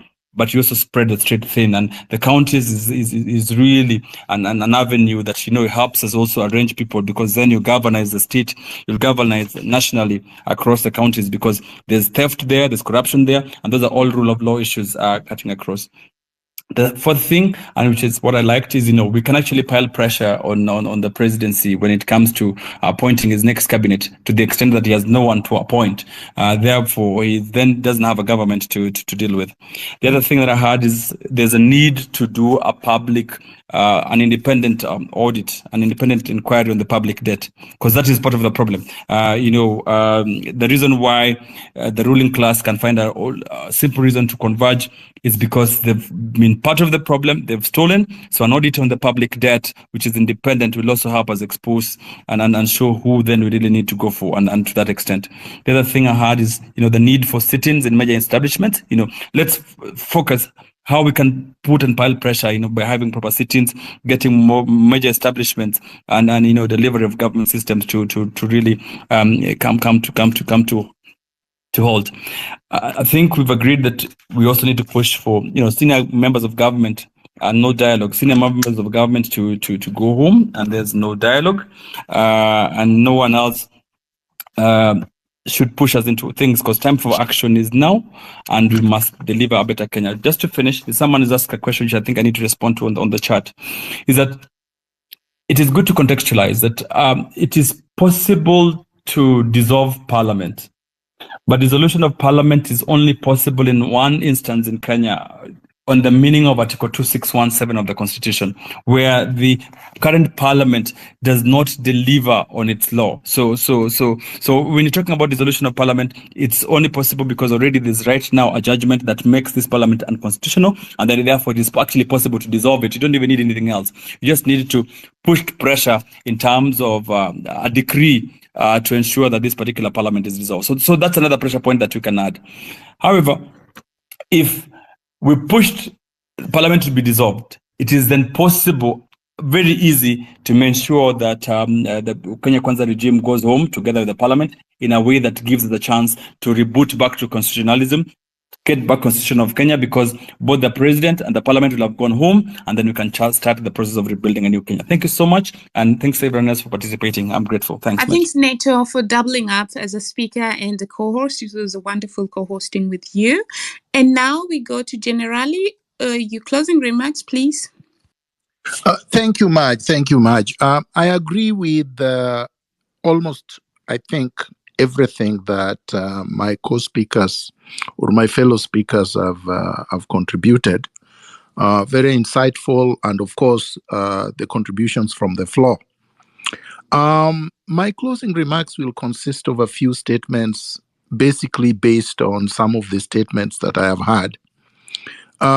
There was a contributor called Lady Justice who asked the question regarding the foreign interests and how we are going to deal with them.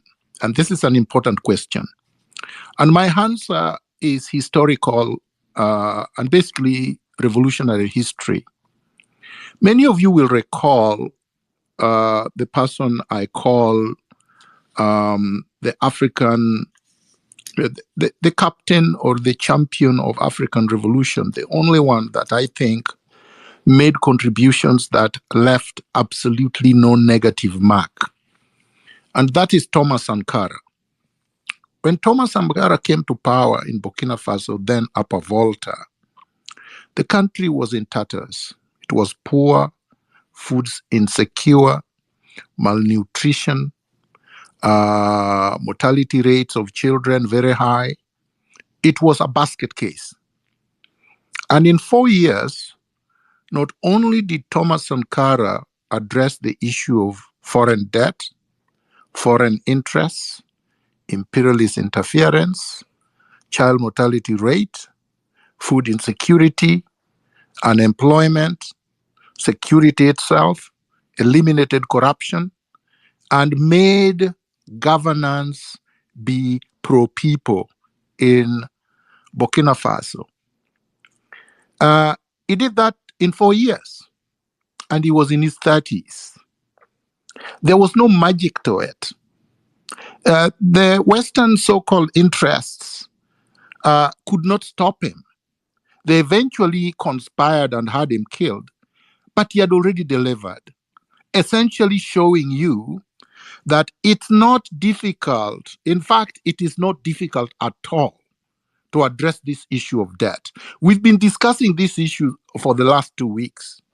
And the first thing that I have had almost a concurrence on universally is that we should not pay odious debt. All debt that was taken illegally cannot be owed, because the only contract that binds a country is a legal contract. An illegal contract cannot bind a country. So these people arguing that we must pay all this odious debt is just a scheme to steal from the people. We can tell IMF that we are not paying odious debt, and there is nowhere they can take us. We can reclaim and repatriate all the money that was taken as debt but were kept in Washington, D.C., in New York and London, and we can pay the legitimately acquired debt. Then we can close up the offices of the IMF and the World Bank. The world will not come to an end. There are countries where they don't operate. The world did not come to an end. The world has not come to an end in Russia. The world has not come to an end in Eritrea. The world has not come to an end in Rwanda. In fact, Rwanda is thriving, even though Rwanda refused to pay a lot of those odious debt. In fact, all of them. So all we need are leaders that have a firm grasp of ideology, who have a commitment to working for their people, and who have integrity. And this problem will be gone. So let us not worry and waste time and think too much about the Western interests. These people will not be able to do anything. You know, somebody reminded me of what was said. Was it Amilcar Cabral or was it Che Guevara? Who said, actually, no, it was Thomas Sankara, who told them, look, if I pay your debt, my people will die. But you will not die if your debt is not paid. So there's nowhere they can take you. Anyway, going to the second issue. The second issue regarding writing to the ICC, which I think NATO may have missed inadvertently. This is a brilliant idea, and I think that those who are able to put in a letter to the ICC with the videos and pictures, clear images of the dead bodies, the chopped bodies, the tortured bodies, the bodies floating, should do so any day, including Monday before July the 16th. The third point is the point that Barack Muluka made. I think part of the issue is Dr. Muluka was not here the previous occasions when we've been holding this space. We have actually discussed that issue. We've discussed the nuts and bolts of transforming this system. And I actually even presented a 2-page document, which many did not comment on, but it is still there. And many people came up with ideas, and we should still come up with ideas. The issue is that these spaces are political rallies. They are not strategy sessions.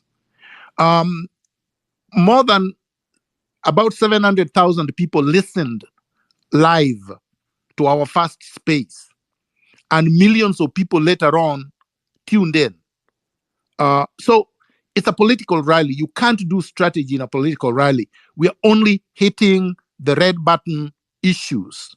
Strategy has to be done by specific individuals with ability to do strategy, and then they can present their papers. And that should be ongoing. But I agree, we cannot have the entire system overhauled if we don't think of strategy. Tactics is what we are using to execute this this revolution. But then there will be a strategy overhauling the system, which would have to be in-depth, would have to be carefully reflected and thought about, and has to be grounded on theory and historical knowledge. The other point, which tail delves into what I've already said, is that when all of this is done, when we are finished with the revolution and the overhauling of the system, the constitutional transformation will happen as a matter of course. And then we'll come to the issue that a person raised, questioning the cultural problem in Kenya. Kenya does not have a cultural problem. Africa does not have a cultural problem. The problem of begging or handout is not a cultural problem. It is a problem that is material. It's caused by pauperization. Pauperization that is intended, was aimed, planned, and executed by the elites currently presiding over the state. They did that deliberately. The destruction of the educational system, the massacre of industries, the destruction of entrepreneurship, the elevation of tribalism, cronism, and nepotism as the basis for getting employment rather than education and experience and expertise and creativity and innovation was deliberate. So that you can put a group of people that don't care about the population, they are few, they are well fed, they are very rich, they own everything, everybody else then serves them. Everybody else becomes desperate. They become serfs or servants. That was deliberate. And this is what we have to change. This is what we have to transform. The moment we transform that, there will be no begging. When I grew up, even when we grew up very poor, we were not begging. We were not asking anybody for handouts. I know that the Gen Zs do not know this because they were not alive then, but that was the situation. And that system was still under a capitalistic, exploitative system, but it was better than this. We can make it much better than that system. Finally, I want to say that we have to demystify and deconstruct William Ruto's propaganda and the regime's propaganda and those who are fortifying the regime. They have been dangling this threat that, oh, if William Ruto were to resign and his government will have chaos. But what we have right now is chaos. I mean, can you imagine having a country where so-called security agencies wear hoods, put masks, cover their faces, are coming in overalls and abducting people in civilian vehicles whose number plates have been removed and or fake number plates. And their commander is a 3-grade Farouk Kibet at State House. I mean, that's not a country. That is what chaos looks like. They're telling us that we want chaos, that we want anarchy, yet they're presiding over exactly what they're saying we want. Anarchy. What country, what normal country have decapitated women thrown into quarries near a police station? If that is not chaos, I don't know what chaos means. If this is not anarchy, I don't know what anarchy looks like. We have police officers and snipers whose images have been shared, whose telephone numbers have been shared. And some of them continue to say to the people calling them that, oh, I'm sorry I did not shoot you. When they are asked, why did you shoot those unarmed civilians protesting near parliament? The guy says, I'm sorry I did not shoot you. This guy is known. His name is known. His telephone number is known. He has not been arrested. Koome has not been arrested. Bungei has not been arrested. The guys at State House purporting to be security advisors have not been arrested. So William Ruto does not have a constitutional right to torture. He does not have a constitutional right to abduct. He does not have a constitutional right to murder. He does not have a constitutional right to set up a cabinet made up of 2 communities or 3 or 4, which is what his face of Kenya looked like.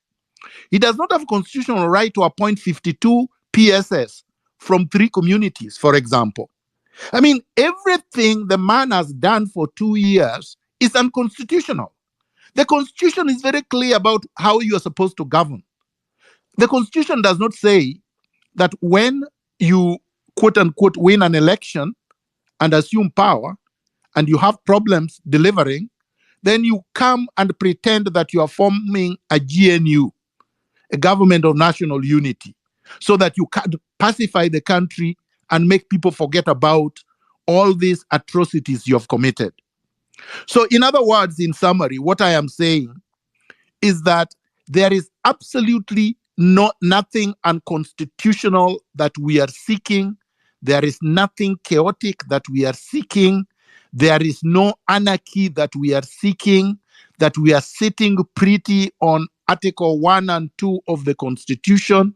And as contributors have already said, there are many, many other constitutional provisions within the Constitution that supports our activities. And therefore, we should, I think the end remark is this: we should do whatever we can. We should reach everybody that we can, by phone, by WhatsApp, by text, by whatever means, so that we have a huge turnout on July the 16th, so that we can push this man out and have a good transition into a system that will lead us to an overhaul of the entire rotten political and economic infrastructure. I thank everybody. I thank all the contributors, all the speakers, and all the co-hosts of this space. And I wish you all a pleasant evening, a pleasant night, and a good revolutionary 2 days coming. Thank you. Thank you so much, Daktari. I will not take a lot of time, just conclude by saying 3 things. Daktari, in the very first space that we had, it was not 7.1 people listening, but 60,000. It was a full stadium. I just wanted to put that out there. It was really, really I think the first time we even held a space with a full stadium listening. Secondly, I would just like to encourage everyone. Oh, I thought I said 700,000. No, later. Maybe I misspoke. No, when we were live on, there were actually 60,000, and then later, there were over 700, almost a million. Oh, yeah. All right. Yeah. It was really much more. Yeah. And then now, I would like to encourage everyone who's on this space not to really underestimate the mental health weight that this is going to have on many people. I could as well detect on some speakers was on the ground, like people are just really tired. So please, if you're able to, do take 15 to 30 minutes of walk daily, so that at least you can be able to focus again. Let's also not give up. Let's try to avoid misinformation. It's really, really, there are a lot of information going out there. Please, before you respond, just try to synthesize, try to ask yourself if this is true or not. Lastly, we're going to, because there was a lot of support from the diaspora, but when they were just holding demonstrations, they don't want to be only doing that, but they want to also have their right to voting given to them, because currently we have less voting centers in the whole diaspora, and it is in the constitution, but the IEBC has decided to interpret it differently. And so next week we're going to have a session whereby we're going to dissect on how diaspora rights can be improved, and in a way that they make all the embassies and missions abroad polling and voting system, that way we're able to help more if we are 4 million, at least 4 million registered vote, because at the moment we're only 10,000 voters, and the government just tends to look at us as ATMs, and so we want to be helping on both ends. And that having been said, I give the mic to the host. Hilary, over to you as we finalize. Oh, thank you so much, Maj. Thank you so much, Neto. Thank you so much, Dr. Miguna, Buka, Mukawasi, Dr. Barak, Tabitha, and all the speakers and all the listeners and everybody who chimed in today. It was amazing, amazing conversation that we have. But I want to assure you that this is just the beginning of the pressure point that we want to move forward as we go along and keep it alive, follow each other all the time so that you can see when our the next session is coming in. We want to appreciate your presence always and also your contribution. We have a lot of feedback that we're getting. We're gonna read them later, and we'll make sure that we give you feedback. Keep alive and keep it always in this space. And on Tuesday, you know what is coming in, and also we are thinking that we will have a conversation, God willing. But at the same time, our pressure point is just we need a better governance, and also make sure that things runs well and going according to the policies and the constitution of our country, and to keep our country safe, to keep our country always number one. Thank you so much, guys. May God bless you and see you. Those who are gonna sleep, have a blessed night. Those who are waking up, have a good morning. Sorry, Hilary. If there's somebody in here in the UK people are demonstrating on the 16th also in London. So if you're in the UK here and you haven't seen that, you have that information. Back to you, Hilary. Thank you so much, Madge.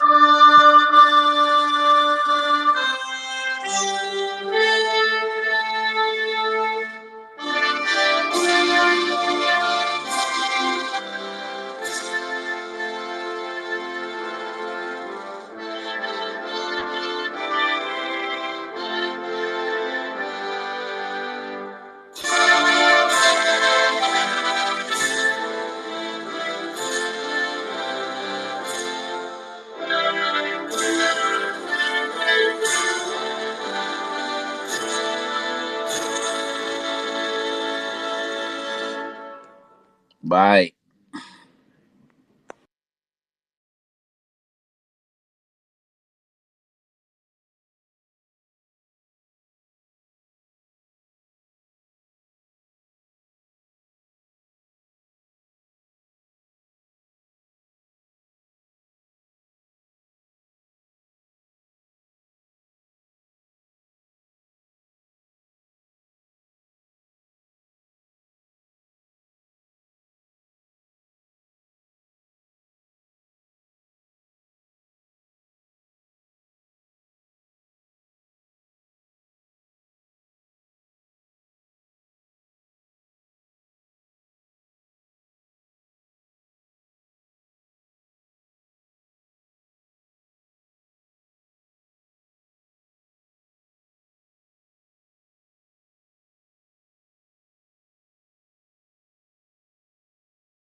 You hear me, Eric?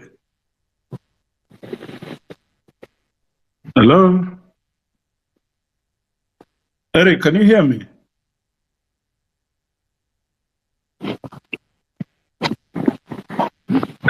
Yes. Okay. You see, the guy oversteps the constitution, decides to deal with the National Cereals Board, who does not have the mandate to deal, distribute, manufacture, package, and everything about fertilizer. So when the thing came up in the public, of course, Mithika Inturi was a crook. He's a fraudster. I looked around. I'm also the chairman of Public Investments Committee, Education and Governance.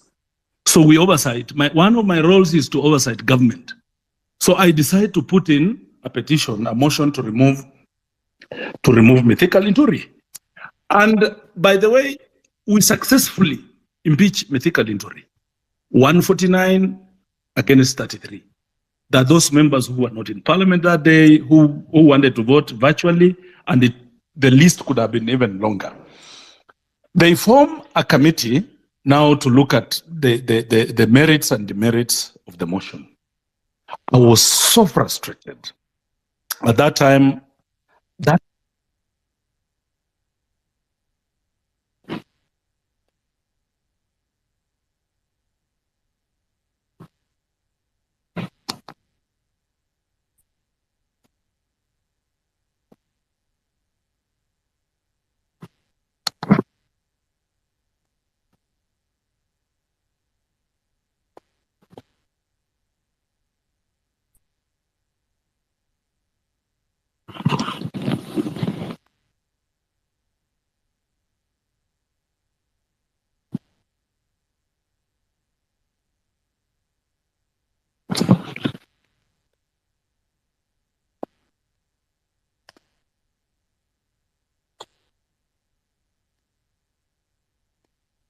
All right. I think we completely lost him. And let me welcome Stay Hidden. And then Stay Hidden, then Mahanu. I want more of these Gen Zs. Where are they? These 24, 23, 22-year-olds. I want you here. I want you to speak. This is your generation. This is your movement. Stay hidden. Stay hidden.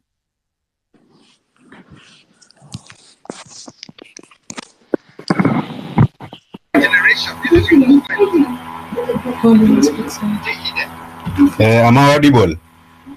Yeah, please go on. Please go on. Am I audible? Yes, yes. We can hear you. Am I audible?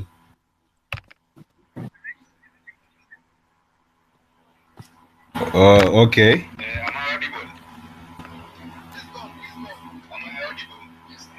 Okay, sawa. So on my aspect, nitaongelea na story ya how we can solve where the problems we are having right now. And I'll keep it short. According to venye tumeambiwa hapo na Wanjigi, we can see from the primary balance audit, tumepata tuko na balance ya 1.3 trillion. Lakini the government ilienda kuchukua loan ya 7.7 trillion. That means hakuna mtu akitaka kukuibia, for example nikitaka kwenda kuiba, siwezi enda kuiba kwa ghettos, itabidi nimeenda kuiba, kana nataka kuiba billions, nitaenda kuiba kwa banks zenye ziko huko Westlands and posh places, place niko sure nitatoka hapo na pesa mzuri. That's what the government is doing. The government inaweka pesa, inatuwekea pesa kwa mfuko ndio ituibie, kwa sababu the deficit was there, it was kidogo, na wangejaribu kuiba, some development projects hazingeendelea na pia mishahara ingelipwa. So through that balance audit inaonyesha tu simply, the government ilienda kuborrow excess 7.7 trillion, more than 1.3 trillion. Kwa sababu gani? Kwa sababu inataka iwekee pesa kwa mfuko, iwaibie. And through those Kenya Wanjigi amewaelezea, ukiangalia through just the first year in 2014, the government had already initiated plans so that in those plans walikuwa washa claim an odious debt of 0.7 trillion. Na hiyo unaangalia ni the Eurobond of 2014 peke yake. Ukiangalia Eurobond of 2014 peke yake na the SGR deal, ukichanganya hizo zote mbili, zote zina end up to almost 0.7 trillion. And how can we curb these loopholes? If you want to get more details about how the Eurobond, niko na thread na nimeweka hapo kwa charts, utaangalia there is a thread about public debt scrutiny yenye inaongelea kuhusu Eurobond, na kuna thread nyingine ambayo inaongelea SGR. You can see from those threads there. So on another thing that we'll need to curb loopholes pia ni corruption. Corruption through. Okay. Am I audible? Yeah, you are audible, but you need to go straight to the point. In corruption, pia there's threads about corruption, especially on budgeted corruption. In this sense, Wanjigi ashatuelezea more about public debt wherever we are, penye tuko. I'll give an example of budgeted corruption yenye may happen. I have another thread on budgeted corruption about national government, but let's see this an example of roads project. For example, in 2013 to 2017, the Jubilee government increased roads by 5,800 kilometers during that period. Now, during that period, it spent 614 billion on roads. That was 60% more than the Kibaki government yenye ilikuwa imetumia 376 billion. Ukikuja, the average cost per kilometer the Jubilee government used was 96 million per kilometer. But ukiangalia what the other government used, previous government used was 51 million per kilometer. That's a very big margin and increase. Na kwa nini hiyo margin inaonekana kuincrease hapo? Ukikuja 5 years later, utapata 9 roads zenye zilijengwa zilikuwa zinatumia 300 million per kilometer. And these roads accounted for 20% of the portfolio of the roads that were built during that period. Now only 3% by volume. Notable roads zenye zilijengwa na hiyo amount ni hiyo Jamasara to Kisumu Airport na Mombasa Southeastern Bypass. Especially the Mombasa Southeastern Bypass was built by 1,155 per kilometer. Na the previous government ilikuwa imebuild na per kilometer utapata hapo ni 30 million per something of that sort. So the government inaweka projects at a higher cost so that so long as hii kitu inaenda itapitishwa kwa appropriations bill, hakuna kitu tunaweza fanya government not to steal. So in my own view, what I think is, but you can go, niko na thread about budgeted corruption on roads. You can check on those details. Iko na more details na ni iko kwa charts, na kuna another thread on budgeted corruption on electricity. Iko na more details on how the government make sure inatumia loophole. Should I say a loophole ama ina abuse whatever? So long as washa budget kwa appropriations bill, whatever they'll steal from there ni wao. So what are the solutions that we can stop such things? In my case, as conversing with other Gen Z, we realize that we can't trust the government right now. At the same sense, we can't even trust the judicial system. Juu government bado inalipa the judicial system. So regardless of the president ama the regime in place, watakuwa wanalipa judicial system. Na ukiangalia hata EACC, we can't even trust EACC. Nilikuwa naangalia a certain meme ilikuwa inatembea ati after 2000 cases, only 20 cases, less than 20 cases ndio zimekuwa prosecuted na zika go through. Na that's a very that's a massive failure rate. So as Gen Z, we can never trust this judicial, we can never trust EACC, na pia tuwezi trust the wabunge. For example, during this current financial year, the parliament approved only 313 to come from external loans. But ukiangalia kwa budget yenye wamepitisha kwa appropriations bill pale, wanasema aje, wanataka external loans ikuwe almost 850 somewhere there. Maximum imeongezeka ya almost 500. Hiyo yote imeombwa unconstitutional. Na the same thing it happened. Ukiangalia from 2013 to 2022, Uhuru did, 2013 to 2022, yeah. Uhuru did the same thing. Amekuwa approved 4 trillion and anaenda kuborrow 7.7 trillion. These are loopholes they'll continue to use. And if set up policies that are inscribed in the constitution, hawataacha regardless of the president or the regime in place or the members of parliament in place. So in my own view, I think we can have a Bitcoin, a blockchain system. A blockchain system, let me break it down simply so that people can understand how can a blockchain system help us. For example, let's assume umekuja kununua nyumba, let's say umekuja town, no, ama you are in Thika Road and you're looking for a house, na umepata Roysambu, I'm there, umenipata mimi ndio nauza nyumba. I give you a folder. In that folder, wiki open page 1, unaona 2001, this house was built. Ukifungua next folder, unaona 2002, kulikuwa na renovation ya mabati and what not. 2003, but ukiangalia nyumba, unaona hii nyumba ilijengwa na ile bricks ama mawe zile zilikuwa zinatumika na wazungu, the British by that then. Hauwezi trust my folder. So blockchain simply is what can I say? Is simply a diary in this sense.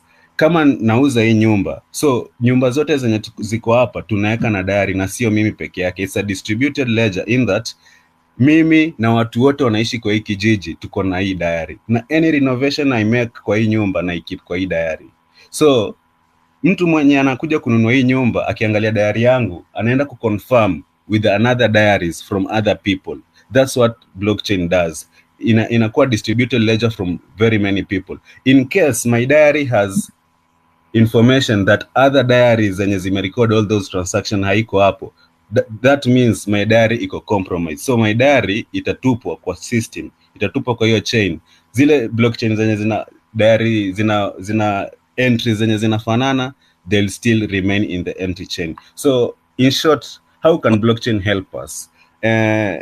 For once, hata kama President Ruto amefukuza the cabinet secretaries, we as Gen Z, we don't trust that ati Ruto atakuja back appoint other cabinet secretary based on competence. Hatuko sure, maybe ata appoint bado on political loyalty or that. But for example, through blockchain voting, tunaweza amua kukuwe na certain threshold ya watu fulani kwa kila county ama kila constituency, wapige kura through blockchain voting so that to approve hiyo sisi wananchi tugeuze power ikuwe power, we bring back power to us as citizen, so that sisi citizen tupige kura through blockchain voting. Haitaitisha pesa mingi ya IBC ku hold elections. It's just a blockchain voting. So long as uko na phone ama laptop, utapigia, tuta approve that yes. Another thing, loan approval. Please, wind up na blockchain voting. Wakati anytime the government wants to take loan, for example, kwenye nilikuwa nimesema kama Ruto alikuwa ameapproviwa na government only 313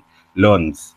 Kama alikuwa ameapprove only 313 billion na anaenda pana kwa budget anasema nataka 870 billion. Hiyo ingine 500 ni extra. But kukiwa na blockchain voting tuta make sure so long as una loan the Kenyan government, kama utaenda against the constitution, ni shauri yako, hiyo deni hatutalipa. Na kwa constitution tushaweka kutakuwa na blockchain voting yenye kama president yoyote mwenye yuko in place, si wa leo ama wa kesho, tutavote kama hiyo wananchi wana approve hiyo deni, sawa, atapewa.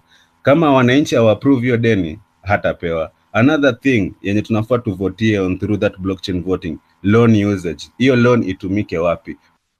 Okay, thank you. Thank you very much. Let us go to the next. Did you finish, Jack? Did you get your internet? Did Jack get his internet back?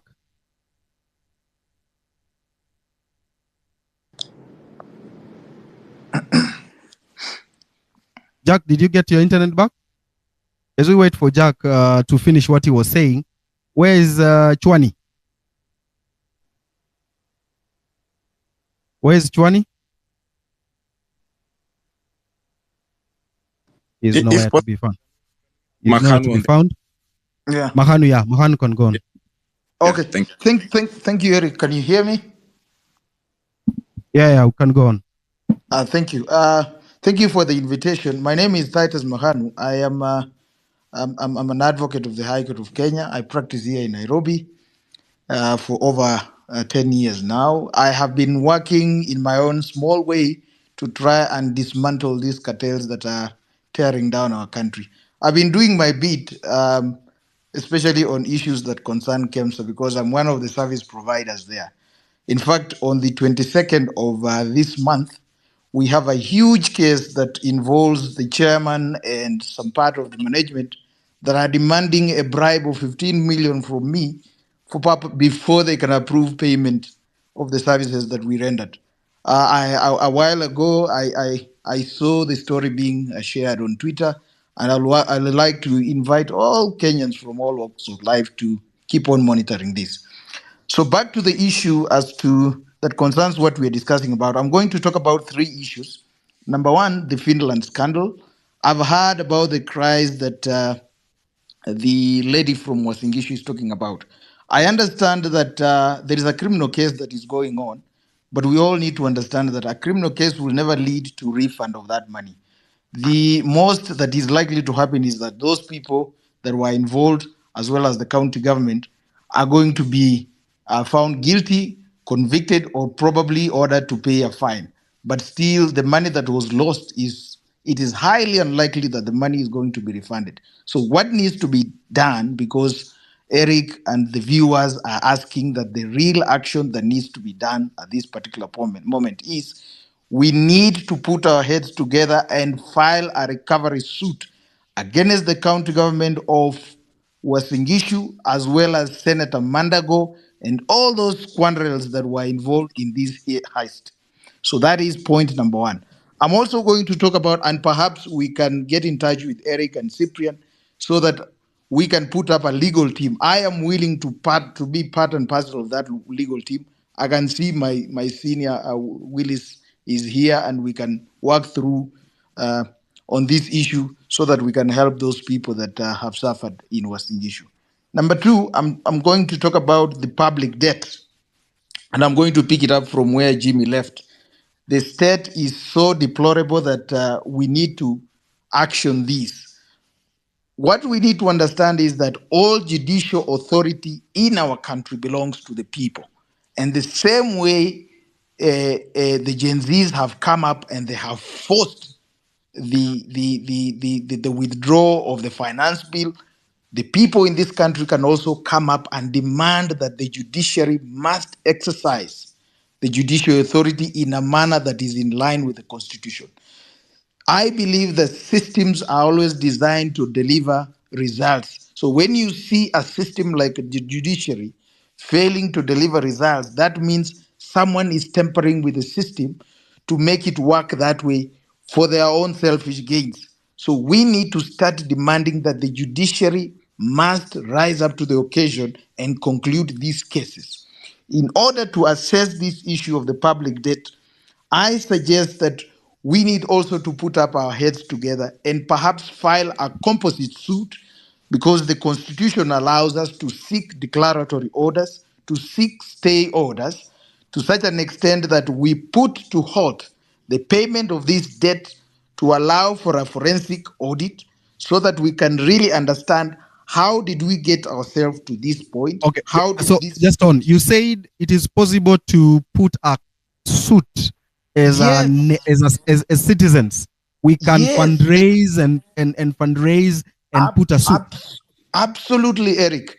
Under the Constitution, Article 23, yes, Kenyans can put up a petition and file it in the High Court and seek declaratory orders of any nature. Declaratory orders in the nature that this public debt has become a public problem and we need a forensic order, a forensic audit. Stay orders can be granted.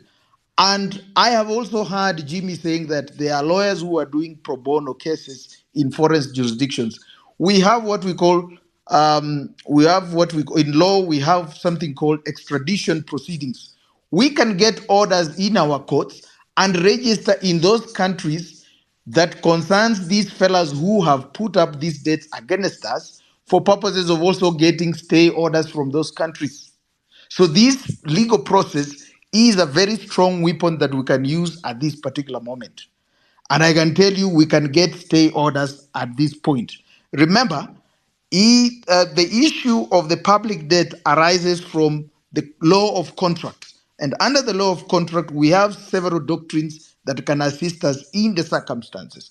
We have the doctrine of privity of contract, which provides clearly that if you are not part and parcel of a contract or a liability that is arising from a contract, then you are not liable to pay for it. In a country setup, before a government can borrow money, they need to get authority and consent from the citizens. Now, citizens give the authority to governments to borrow money through parliamentary approval.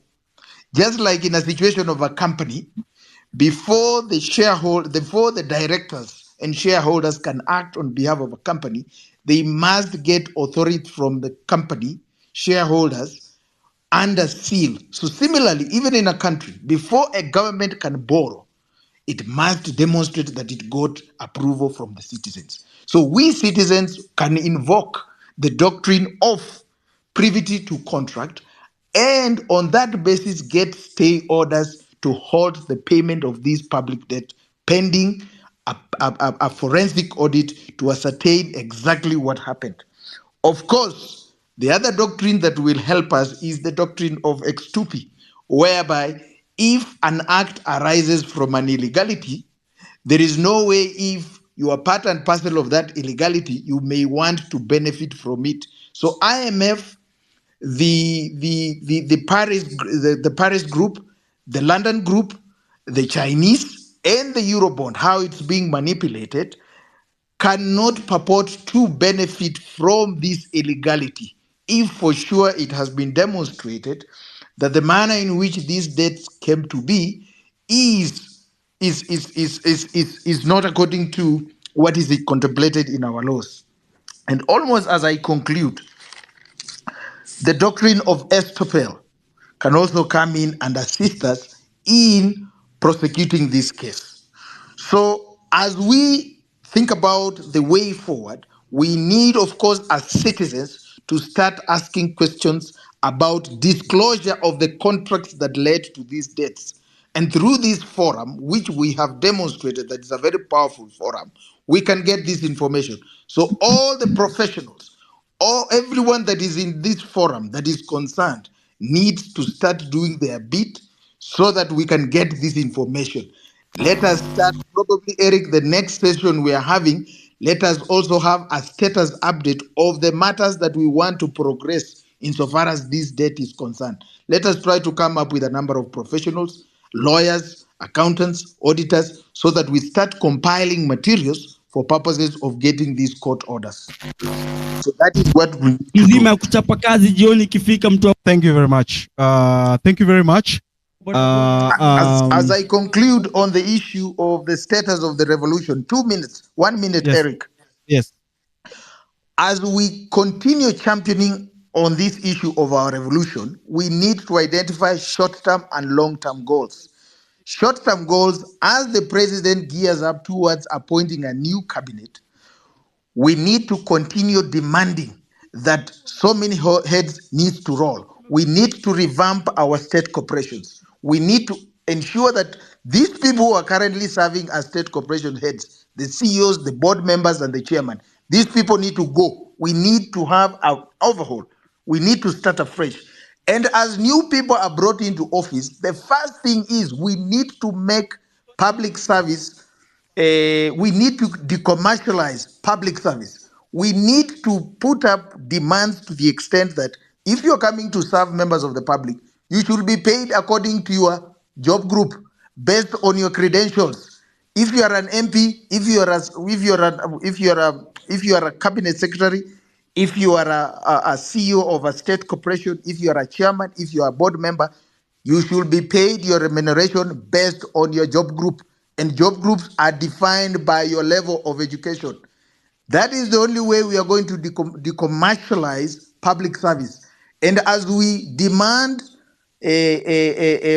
demand dissolution of parliament, when new MPs will come in, we should also demand that they should be paid according to their level of education. Job groups.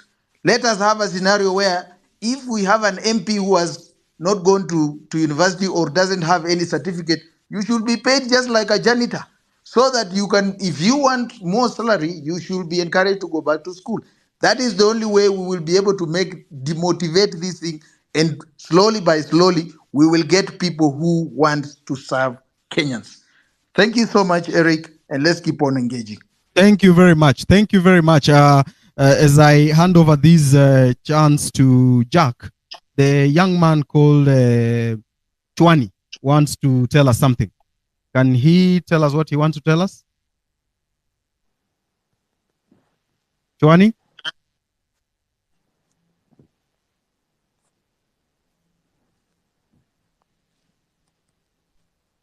Chwani, can you start?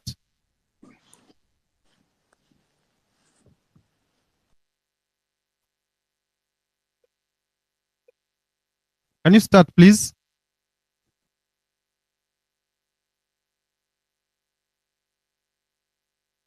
Chwani, can you start? Hello. Can you go on, Chwani? This is the last chance I'm giving you. Hello, Nyakundi.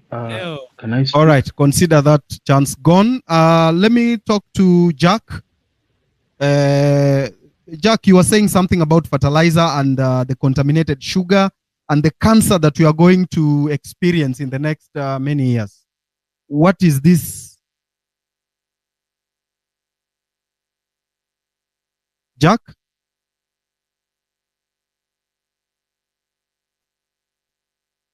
Experience in the next many. Yes, Eric, thank you so much. Yeah, go on. I hope you've gotten your internet.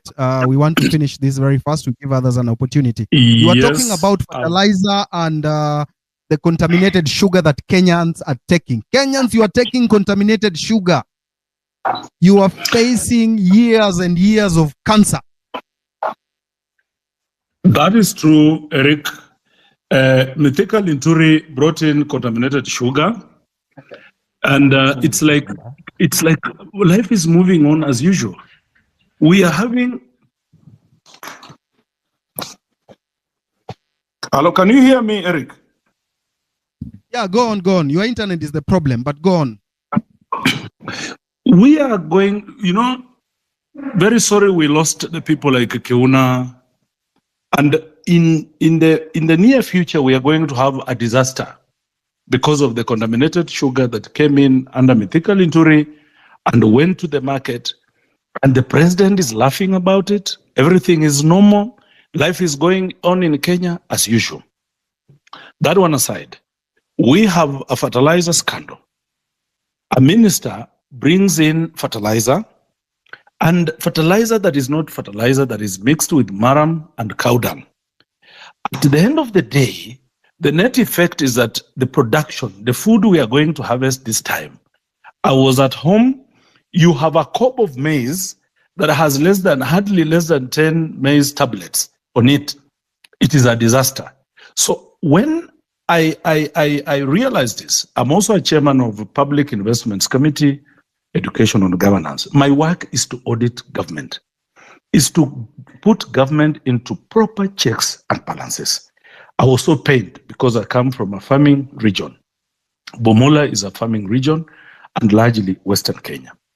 So when I prosecuted the removal of Mithika Linturi, Mithika Linturi went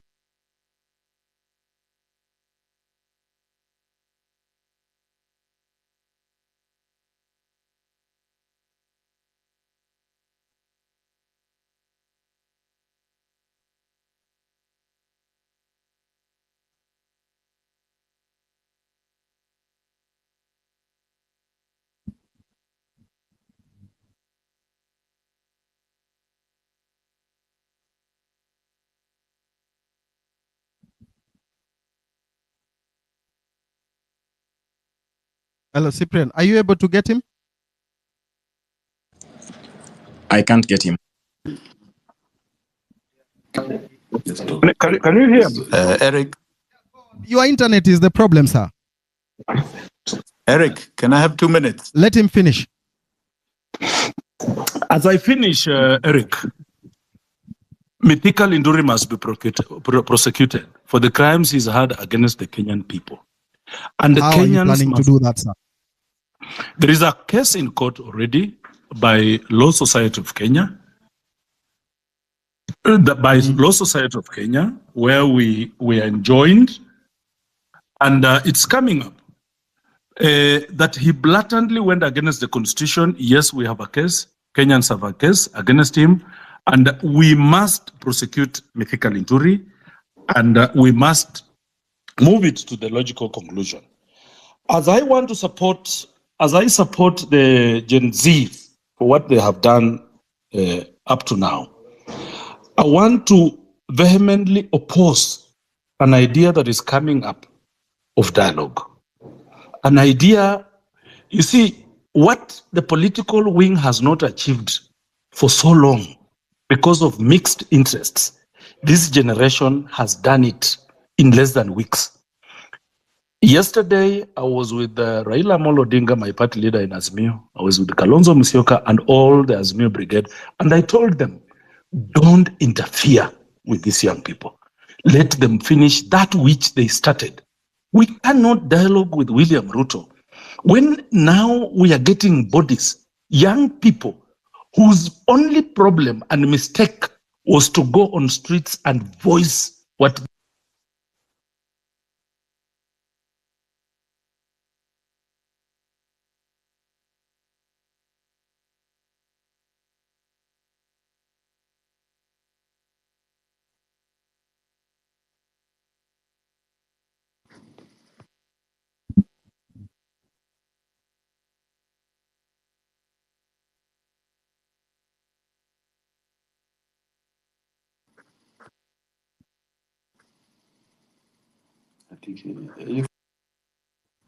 Yes, Eric? yes. Go on. We still hear you. Can I speak now? Yeah, yeah. Okay. I want to be very quick. Now, just to tell you why I was saying people like William Ruto cannot solve this problem, I want to express the illegality that has done over the last 1 year. In his first budget, the development budget in the appropriations bill said that they are going to borrow foreign and external loans of 313 billion shillings. 313 billion shillings. Those are the only loans that have been approved on the budget of Kenya. And those have gone to development as per our laws. They are even listed what they are going for.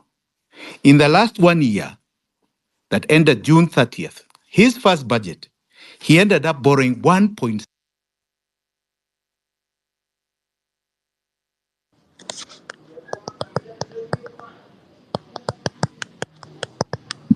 We can hear you. Go on.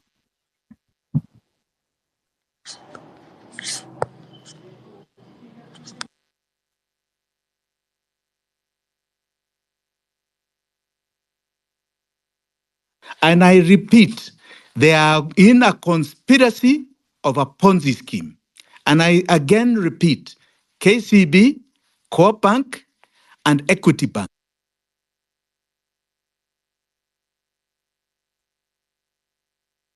who are not involved in this malfeasance, and there are many others, get into those banks and deposit. These banks are part of our slavery and they must be cut off, completely cut off. And I want to say, in addition to this, that the only dialogue we should be talking about with William Samoei Ruto is a dialogue at the ballot box, no other. That is where we want to dialogue. And let me end with a famous quote I saw yesterday on James Smart's Twitter handle. And it was from a famous president from Burkina Faso called Thomas Sankara. He said, if we don't pay the debt, the lenders will not die. But if we pay it, we will die. That is the situation in Kenya. If we continue paying this, we will die. We must stop our death. So before you go, Jimmy, now can you give us practical steps? Just tell us these are the practical steps that we need to embrace in order to avoid paying this odious debt. This is what we need to do. This is the next step. This is what we should do. This is what the citizen can do. And this is how we will stop the payment of this odious debt that you are not supposed to pay. The only way, and I repeat, the only way, is to remove this regime from power. And any person who has been part of this malfeasance, especially over the last 12 or so years, must be removed from any decision-making position. That is the only way. The kind of money we are talking about is so humongous, so humongous. You are not going to sort it. And I appreciate the legal aspect that you can go to court, you can do this. I'm telling you, you are talking about phenomenal amounts of money. 50, 60 billion dollars that have been looted from us. And I'm telling you, they will buy nearly every institution. You must remove this regime from power. It must get out. It must have a conversation with us at the ballot box before 2027. It is the only way we are going to be able to do this. This is the only single way we are going to stop these bullets that are coming and killing our children. It must end. Our death must end. And it can only end with the perpetrators behind bars and them out of power. All right. Before you, of course, you say around so that you give us a parting shot. I'm looking for Nelson Amenya. He with the JKI hist. I've tried looking for him, sent him a link. Oh, he's here. Nelson, go on and tell us about the JKI hist. What happened? Why was someone trying to lease or sell our airports? What was the reason? Why were they doing this? I'm sure you have the documents. You understand, because that is your area. You understand the nitty-gritties in that report and that proposal that you shared. Can you please tell us what happened? Yes, thank you very much. We have had hitches and glitches here and there, but finally I'm here. So I just want to talk about this very shocking documents that I received, and they're being pushed from the highest offices, the ministry, State House, from KAA. So it's not as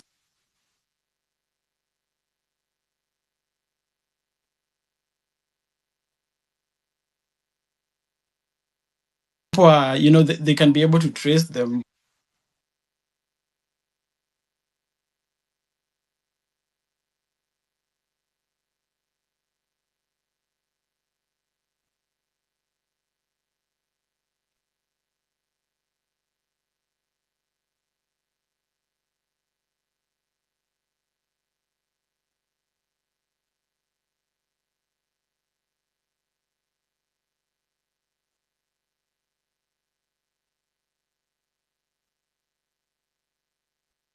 Nelson, are you still there?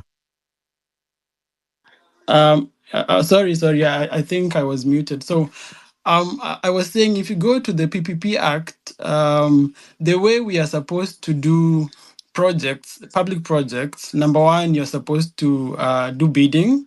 And then number two, you can do direct procurement. And then number three, you can do public, it's called PIP, privately initiated proposal. And wait 1 second, I opened this act. I have it here. Okay, this is the act. So for anyone who's interested, it's the PPP Act of 2021. And I'm going to read section 22. Okay, so section 22 talks about ensuring that there is public participation on any PPP project, which wasn't done by MURKOMEN and the KAA team. And then so MURKOMEN was trying to bypass all this, and he went directly to the PIP. But if you look at the PPP Act, it recommends the bidding process. It recommends bidding process over any other way of PPP. But they did not want it to go the bidding process. However, there was companies already willing to bid for this listing of JKIA, and companies from Singapore, companies from Qatar. But MURKOMEN and his people, together with Kositani, they went ahead and picked a company called Adani Group from India. Adani Group from India is one of the most corrupt companies from India. It is so corrupt that there was a company from the US, it's called Hindenburg Research. Hindenburg Research did a research on them, and the revelations were super shocking. If you read these things, I'm just gonna read a few of them about Adani group. So Gautam Adani is Gautam Adani is the owner of Adani Group. So Gautam Adani's brother-in-law, Samia Vora, was accused by the DRI of being a ringleader of the same diamond trading scam and of repeatedly making false statements to regulators. He was subsequently promoted to executive director of the critical Adani Australia division. Gautam Adani's elder brother, Vinod Adani, has been described by media as an elusive figure. He has regularly been found at the center of government's investigations in Adani for his alleged role in managing a network of offshore entities used to facilitate fraud. Our research, which included downloading and cataloging the entire Mauritius corporate registry, has uncovered that Vinod Adani, through several close associates, manages a vast labyrinth of offshore shell entities. We have identified 38 Mauritius shell entities controlled by Vinod Adani or close associates. We have identified entities that are also surreptitiously controlled by Vinod Adani in Cyprus, the UAE, Singapore, and several Caribbean islands. Many of the Vinod Adani associated entities have no obvious signs of operations, including no reported employees, no independent addresses or phone numbers, and no meaningful online presence. Despite this, they have collectively moved billions of dollars into Indian Adani publicly listed and private entities, often without required disclosure of the related party nature of the deals. Okay, let me go back up. The Adani Group has previously been the focus of 4 major government fraud investigations, which have allegedly money laundering, theft of taxpayer funds, and corruption, totaling an estimated US $17 billion. Adani family members allegedly cooperated to create offshore shell entities in tax haven jurisdictions like Mauritius, the UAE, and Caribbean islands, generating forged import-export documentation in an apparent effort to generate fake or illegitimate turnover to siphon money from the listed companies. Key listed Adani companies have also taken on substantial debt, including pledging shares of that. It goes on and on and on. They have over 300 corrupt cases, and at the moment, Adani Group is led by a man called Adani, and he's the 3rd richest man in the world. He is second richest man in India. So corrupt is the man, and the companies that they have been named, they have a scandal called the short selling scandal, and it's the biggest corporate scandal in the world in history. So the reason why I'm reading all this is because this is the company that MURKOMEN saw fit to lease our JKIA for 30 good years. I was reading the proposal, the PIP proposal, and the reason why, they have to justify why they went with PIP, and yet in the PPP Act, there is 4 different ways you can procure, you can lease and do PPP partnerships. And the reason why they chose PIP is very lame. They say in this document that the reason they choose PIP is because if they do bidding, it will take 18 months. And in addition, after they have submitted the bidders, it will take an additional 4 to 6 months to go through and peruse through the bidding, the proposals, and then identify one person or one company to do this project and to lease out JKIA for the next 30 years. So the reason behind PIP is very lame and does not qualify why they chose it. And then number 2, they did not do public participation. It's hidden. Everything is shredded in secrecy. Everything is being done in hush tones, and no one knows anything about this deal up to today. And my sources say that in about a month, this deal is going to be inked, and it will become, as you know, in Tanzania, they are already operating their ports. So they are hoping that even in Kenya, they will quietly enter and sign the deal without Kenyans knowing what's happening to the most precious international airport, JKIA. And we know JKIA is one of the busiest airports in Africa. And to make it even worse, JKIA in their report does not make losses. It actually makes profit. And they have actually said that JKIA is they're underpricing their services.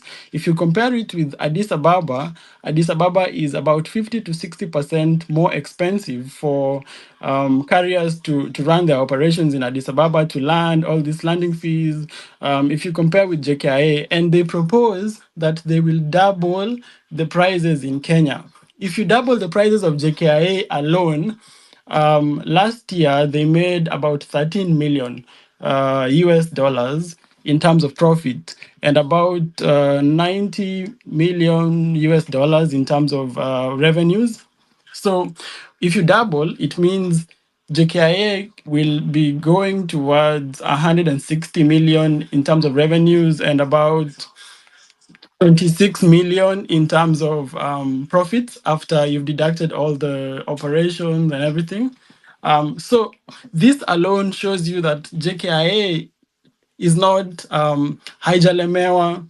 It can still operate by itself, and we can still go on and do all these projects that we want to do, minus this very super corrupt company that MURKOMEN wants to impose on us without public participation and without a bidding process where other people who are more qualified and who are, don't have integrity issues were ready to bid, but they were shortchanged by these corrupt people surrounding the deal.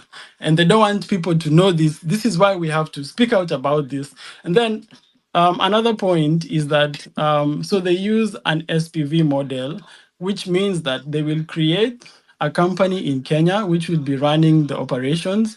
And then they went ahead and said they will create a consortium, a holding company. And a consortium means it's a few companies together. And a holding company means that their only work is to combine. So, like, for example, I used to work for a company that is a multinational. So a multinational normally has a corporate head office, and the corporate head office is only a holding company that just consolidates the income only. There is nothing else they're doing. They don't do business. They don't run anything. They just consolidate their subsidiaries. So they've created a holding company in UAE. UAE, as you've heard from the report, is a tax haven. This is how people evade tax. This is how people want to do the double Dutch sandwich. This is how people want to, like MURKOMEN, if they want to have the shares in companies, they will take it to the tax haven. And then from there, you cannot trace this money. So we are asking, why are they doing this kind of corporate structure where they have to go through a tax haven like Dubai? Why can't they just operate as Adani from India directly to Kenya? And if you go through Dubai, it means that they are able to do something called transfer pricing. And this is how even European companies are stealing from Congo, from Botswana, from so many other different African countries.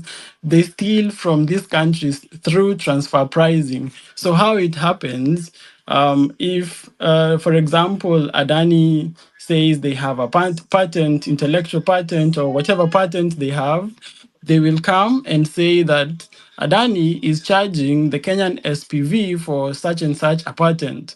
So the income that we make as JKIA in Kenya will be deducted. You know, the way EBITDA works, they will deduct the patent as a cost. So by the time it reaches where we have to deduct tax, they have already deducted fake costs in terms of transfer pricing. And this is why they are doing this thing of we have to have a company in the UAE and then another company and another company. And if it spans towards different jurisdictions, it's harder for us to track our money. And so this is, yes, Amerix. Yes. I want to interrupt you a bit. Francis has been saying a lot about JKIA and how JKIA has been limping, but we can hear from here that there is profit. Francis, what is your comment on this? Because Nelson says JKIA makes a lot of, or KAA makes a lot of profit. I heard there, he said something like 13 million. Yet we are being told every time that it makes losses. No. Francis. I think I was never about, I was mostly about Kenya Airways. I was mostly about the leases that were embarked on. In fact, the other day, somebody told me, I had a whistleblower telling me that there were two companies which were incorporated in the Cayman Islands and whatnot. One was, I think, called Kifaru and another one called, I'll remember the names shortly. But they bought some Embraer. Embraer is an airplane brand from Brazil, and they all of them are denoted with the code name FF, which was Fast Family, which are owned by Uhuru Kenyatta. And so Kenya Airways was compelled to pay those outlandish leases on behalf of Kenya Airways to aeroplanes owned by the Kenyatta family, who those code names are denoted with FF, which was the Embraer model. And so when Ruto came in, don't forget that when we are talking about odious debt, connect to Kenya Airways, because it's been one of the vessels which has been used to siphon taxpayers' money into private accounts. So when Ruto came in, where he was supposed to resolve those issues, then some of his cronies have gotten also other flights so that we can continue funding Kenya Airways from taxpayers' money. We can continue giving them money under the guise of bailing out. And we've given them, first of all, don't forget, when it was being privatized in the 90s, we were told that by privatization, it will be self-sufficient, it will be profitable. And they came up with all these cock and bull stories just to sell the privatization agenda when I was talking about Philip Ndegwa and whatnot. But if you look at the amount of money we have spent post-privatization, it is close to 100 billion Kenya shillings. Now, that money, because, first of all, I was talking about somebody, the CEO at the time was Titus Naikuni. Titus Naikuni, first of all, he belongs to committee prison. I don't understand why Titus Naikuni, if we are giving the same treatment to Farah Malim, he goes to Sarova and he's told he cannot stay there because of his toxic utterances, then Titus Naikuni should not be allowed to eat or drink anywhere, just like we want to do with David D because of his toxicity, defending war crimes. We should not be allowing these people to live amongst us. So Titus Naikuni, then came somebody called Bovin Gunze. Bovin Gunze was the one now, and now the chairmanship was Michael Joseph. Michael Joseph is a crook from South Africa. I don't know how he ended up here. I don't know how he was at one time the chairman of Safaricom and KQ and almost all the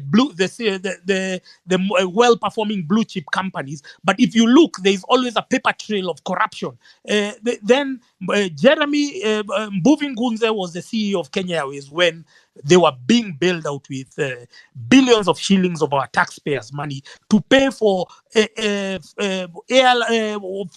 for leases or for aircraft owned by the Kenyatta family.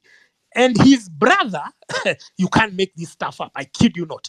His brother, called Jeremy Ngunze, was the CEO of CBA Kenya chapter. So here we have two brothers working for the same criminal outfit, which is called the Kenyatta Family Criminal Enterprise, siphoning taxpayers' money, because now CBA is also amongst other banks which have profited from anti-competitive practices. They have been involved in intellectual property theft. They have been involved also in the debt issue. They appear in the debt register of the banks. I know we have spoken about Equity Bank. We have spoken about KCB. We have spoken about Coop Bank as the lead banks which have funded and fueled the government's appetite for debt. If you go there, you just want a million shilling overdraft. They will make you jump through hoops so that you can just access an OD of just a million shillings. But they give government carte blanche. They give them billions of shillings every year under the guise of domestic debt because it's, as you heard, it's a Ponzi scheme. Yes. James Mwangi has become a dollar billionaire in this republic from buying bonds, from domestic debt, mopping up capital from the commercial market. We cannot get credit. Our biggest weakness is lack of credit when we are doing enterprise, and it's because all the money is going to government because they have seen it is lucrative to loan to government, and then they can be able to sort themselves out there with their own commissions and whatnot. So Kenya airports, whether it makes profit or not, first of all, don't forget that they terminated the Greenfield terminal, which was supposed to expand our capacity to make us a competitive hub in the region. Ethiopia has taken over us. First of all, they have more aircraft. In Kenya, we invested in these small planes called Embraer. Those Embraers, they are being taken to the key routes. They don't have good facilities if it's the business class, if it's the first class. And so we are underwriting the delusions and we are underwriting the poor financial decisions of Kenya Airways based on our taxes. So as we take on the audit of the odious debt, we must also audit all the poor financial decisions that have been undertaken by the subsequent governments and individuals with an objective of securing our money. We have to convert whatever private assets that they have taken from our country. We have to secure them. They have to be returned to the state. They don't have to be regrabbed by other people. They have to be regrabbed. Everything, even the MPs who have stolen CDF money, we have to now repossess that so that it goes into the state, because these were crimes which were committed and we have to catch up with time that they have stolen from us. Thank you very much, Amerix. Thank you. All right, Nelson, that was just a kicker on what you were saying. Maybe you can tell us in a few minutes, 2 minutes or 3, before we give Mercy Tarus and the rest. I can see Soko analyst here and the others. What can we do as a nation? You know, we talk too much, but in your opinion, because you are the professional here, what can we do? The lawyers are here to guide us on the legal journey. They can tell us what to do, but what are you going to do? Or what do you propose we do as a nation to ensure that such kind of heist and the people behind it are put in jail? Thank you, Amerix. Can I just finish the 3-4 points I had, and then I can talk about what we should do? If, in the interest of time, you have 3 minutes. Okay. So I just wanted to also say that in this deal and proposal, they're trying to propose the government to concessions. And one of the concessions they want is that they want to operate in Kenya tax-free. They haven't mentioned the number of years. They just say they want to operate without paying corporate income tax for some years. And also, I don't know if this is standard in deals, but they're saying after the deal is over in 30 years, JKIA will have to pay for the capex, and also they will have to pay them for the capex, the money they used for the capex, which is 1.5 billion US dollars. And in my view, this 1.5 billion US dollars is the same amount of money we saw the Eurobond theft, the money that never arrived in Kenya. So it means that we are able to even finance this project on our own if we can take back the money that has been stolen. And they're also saying that after the 30 years is over, it's not over, because they're asking for 18% equity in JKIA forever. So this means that basically they will own us forever, 18%. And this is totally unacceptable. And mind you, this company is the least performing company in India in terms of airport operations.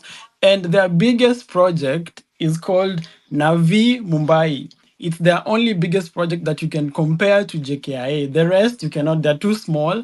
And even this Navi Mumbai is going to be finished in 2032. So we are entrusting people who have not even done a project of this magnitude in any of their projects to do it in Kenya. Like we are being used as scapegoats.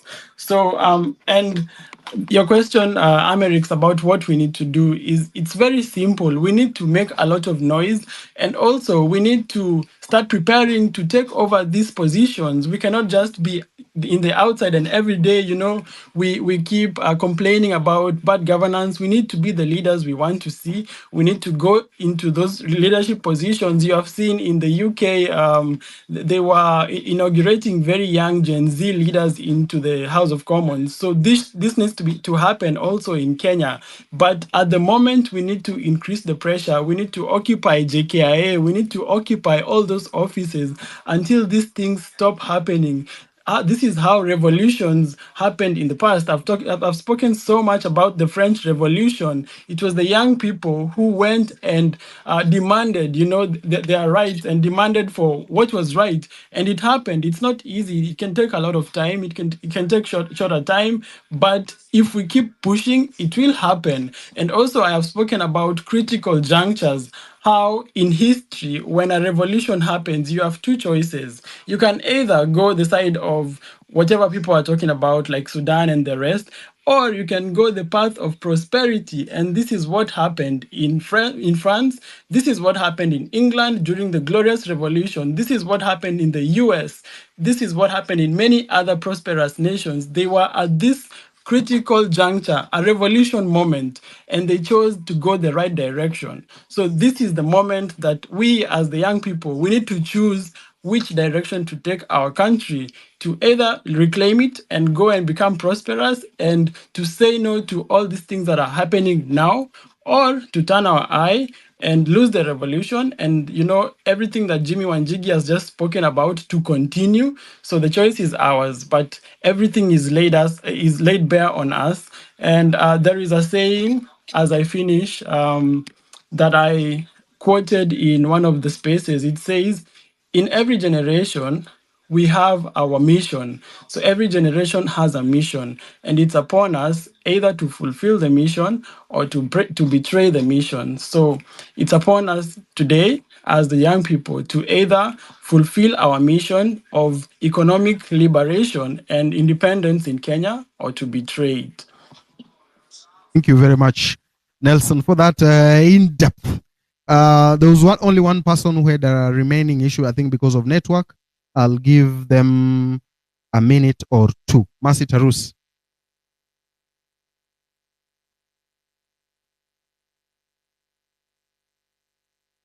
Mercy Tarus?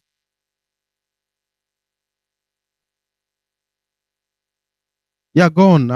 Just unmute your mic and start talking so that we don't waste time. Thank you very much. I hope you can hear me now. I hope you can hear me now. Yes. Thank you very much. We are giving you 2 minutes. You can switch on. You can switch off your space so that you don't listen to yourself again. That's why we are having this miscommunication.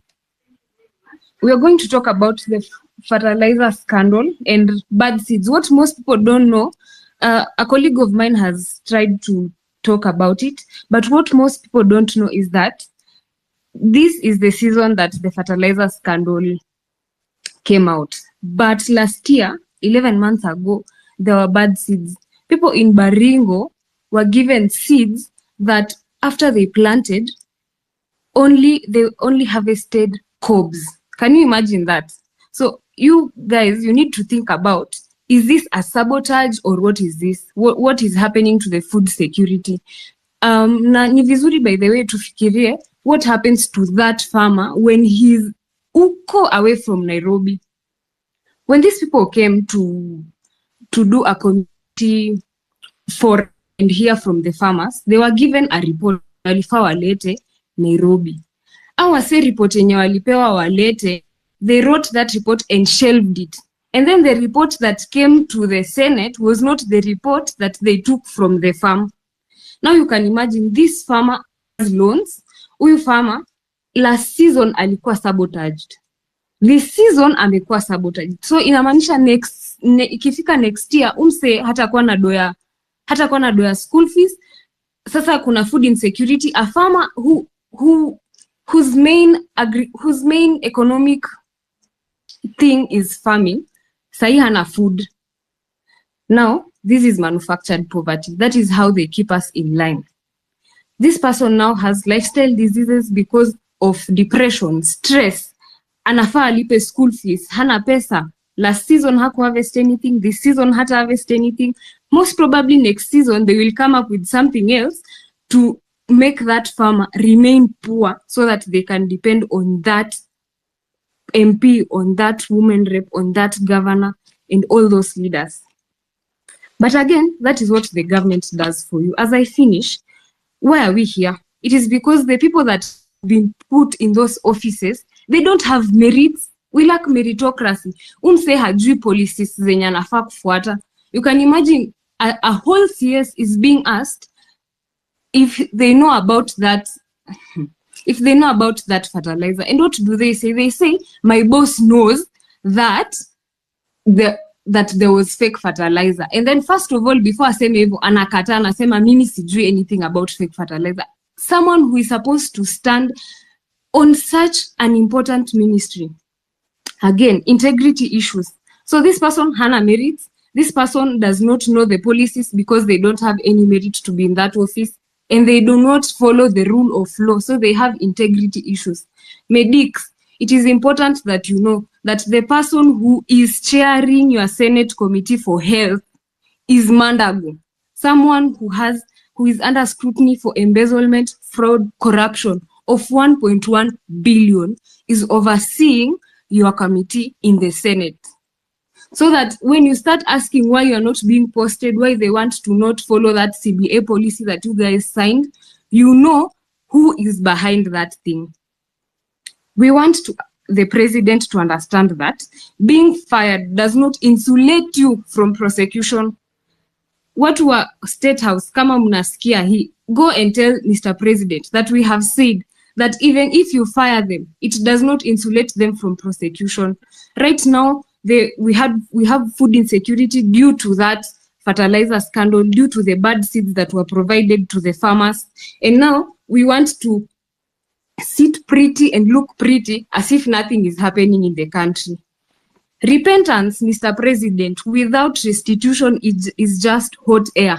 Hakuna kitu yenye umefanya hapo.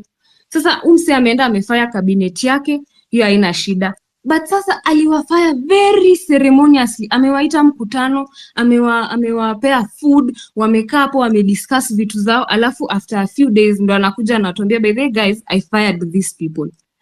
We are not stupid. You gave them a state-of-the-art send-off. Like they are going to represent us in a very lucrative spot. But we are watching. Now he's creating room for marriage between the government and the opposition, which is not about them, the government, or the opposition. And it seems like they are forgetting that. It is about the people of Kenya giving their lives for the rule of law to be upheld. Finally, this is not just about the people who have given their lives. It is also about those people whose lives have been brutally taken by the police. Mr. President, this is my parting shot. There is nothing as dangerous as a broken and desperate person fighting for a better future because he will do everything in his power to survive. Chelangat Mutai died on the Sabasaba of 2013, like a true hero. Let's give her flowers. Thank you. Thank you very much, Mercy, for that. Mwenye masikio amesikia. Lekish. Hi, Amerix. Before he speaks, I just want to say that deal ya JKIA, it's going to be signed in 1 month. So, guys, we need to, make pressure, and also we are going to court tomorrow to make them release the documents and make them public for participation. All right. So you're going to court tomorrow? Yes. With Yeah. Please do. Please do. I think I'll create something like an mchanga or something so that this public litigation or public interest litigation, we can have a fund where people, if Kina Willis or whatever lawyers go to court, can be sending them some mafuta here kidogo and credit. So we will follow it up and see how it goes on. Thank you very much. Rufus? Thank you. Hi, everyone. And thanks, Amerix, for the opportunity. So my input on this conversation is that nobody is talking about the money. So the way we conventionally view the money, it's something that we use in our day-to-day lives. It's something that we earn when you work a job, when you do a business, but there's more to money, and I think everyone needs money. So the way personally I view money, it's a technology that we use to store value. In a way, or in a very simplistic way, if you go and work somewhere and provide labor that is worth, let's say, 10 meals, then you need to have a technology that stores that value, so that when you need that value in future, you're able to recoup that 10 meals either for yourself or for your kids. But then the current system that we have with the Kenya shilling hasn't been working well, and this is due to the current monetary policy we are having. So if you have wondered or seen how, let's say, a primary school or secondary school teacher was able to raise a family of 5 in the 90s, have a decent home and perhaps even a car, and today that reality is impossible, it's mainly because the money is broken. So we don't talk about these things, and I think it's very important that everyone, as we go through this civic education, tries to understand what money is and how the current administration is making it so worse that even for the most corrupt guys, they understand the money is broken. If you look at some of these corrupt politicians, they're simply converting their Kenya shillings into either dollars or just buying real estate because they know that the M2 money supply in Kenya is being expanded. So over the last 1 year, M2 money supply was expanded by 6.1%, which means that if you are an average Kenyan and your income didn't go up by 6.1%, then the purchasing power of your money has really gone down. Your personal economy is simply losing. So you're working hard and hard to keep earning an income, but the purchasing power of your money is simply just going down. So I believe it's time we start questioning these things, bring transparency to understand how much Kenya shillings are supplying in the economy, how much of this amount of money is being added into our economy, because everything is added out work being done, it's value being stolen from your money, the person who is holding Kenya shillings. So think about it this way. If you have a pot of boiling tea, which is worth, let's say, 10 cups, and somebody comes and adds a glass of water in that, and then fetches a glass of tea, then they didn't create new tea. They basically stole from everyone who owned the previous tea. So that's the same way it applies. So the moment you see money being expanded by 6.1% in a year, this is how you're supposed to interpret it. So if every one of you guys who are in this space have contributed economically to grow the economy by 5%, every farmer who has grown food, every teacher who have dedicated their time to teach for a whole year, and every other person in the economy who have contributed value to the economy. And once you calculate all that into what we call the GDP, and the economy has grown by, let's say, 5%, and then the government expands the monetary supply of the Kenya shilling, what basically that means is that all the contribution we have made into the economy is being stolen by expanding the monetary supply. So when I was listening to Jimmy Wanjege talking about the expansion or the sources of money for the government, yes, he talked about raising taxes, money through taxes. He talked about raising money through debt to fit a deficit, which is limited by the constitution. He missed the point that the Kenya shilling is the one true asset that the government uses to take value even from the money that you hide on your mattress. It's not safe. The government has the ability to devalue that by expanding the amount of money supply in the system. And that's a really important conversation that everyone needs to have. So once we answer the question of what is money, how is it created, is there transparency, then it will become clear that we have to address these issues with the central bank monetary policy. Thank you very much, Rufus. Soko analyst, are you there? You can raise your issue, Soko analyst. There is a petition we took to different institutions seeking the arraignment of Farah Maalim. I don't know how far it went, but I'm looking for Soko analyst wherever he is.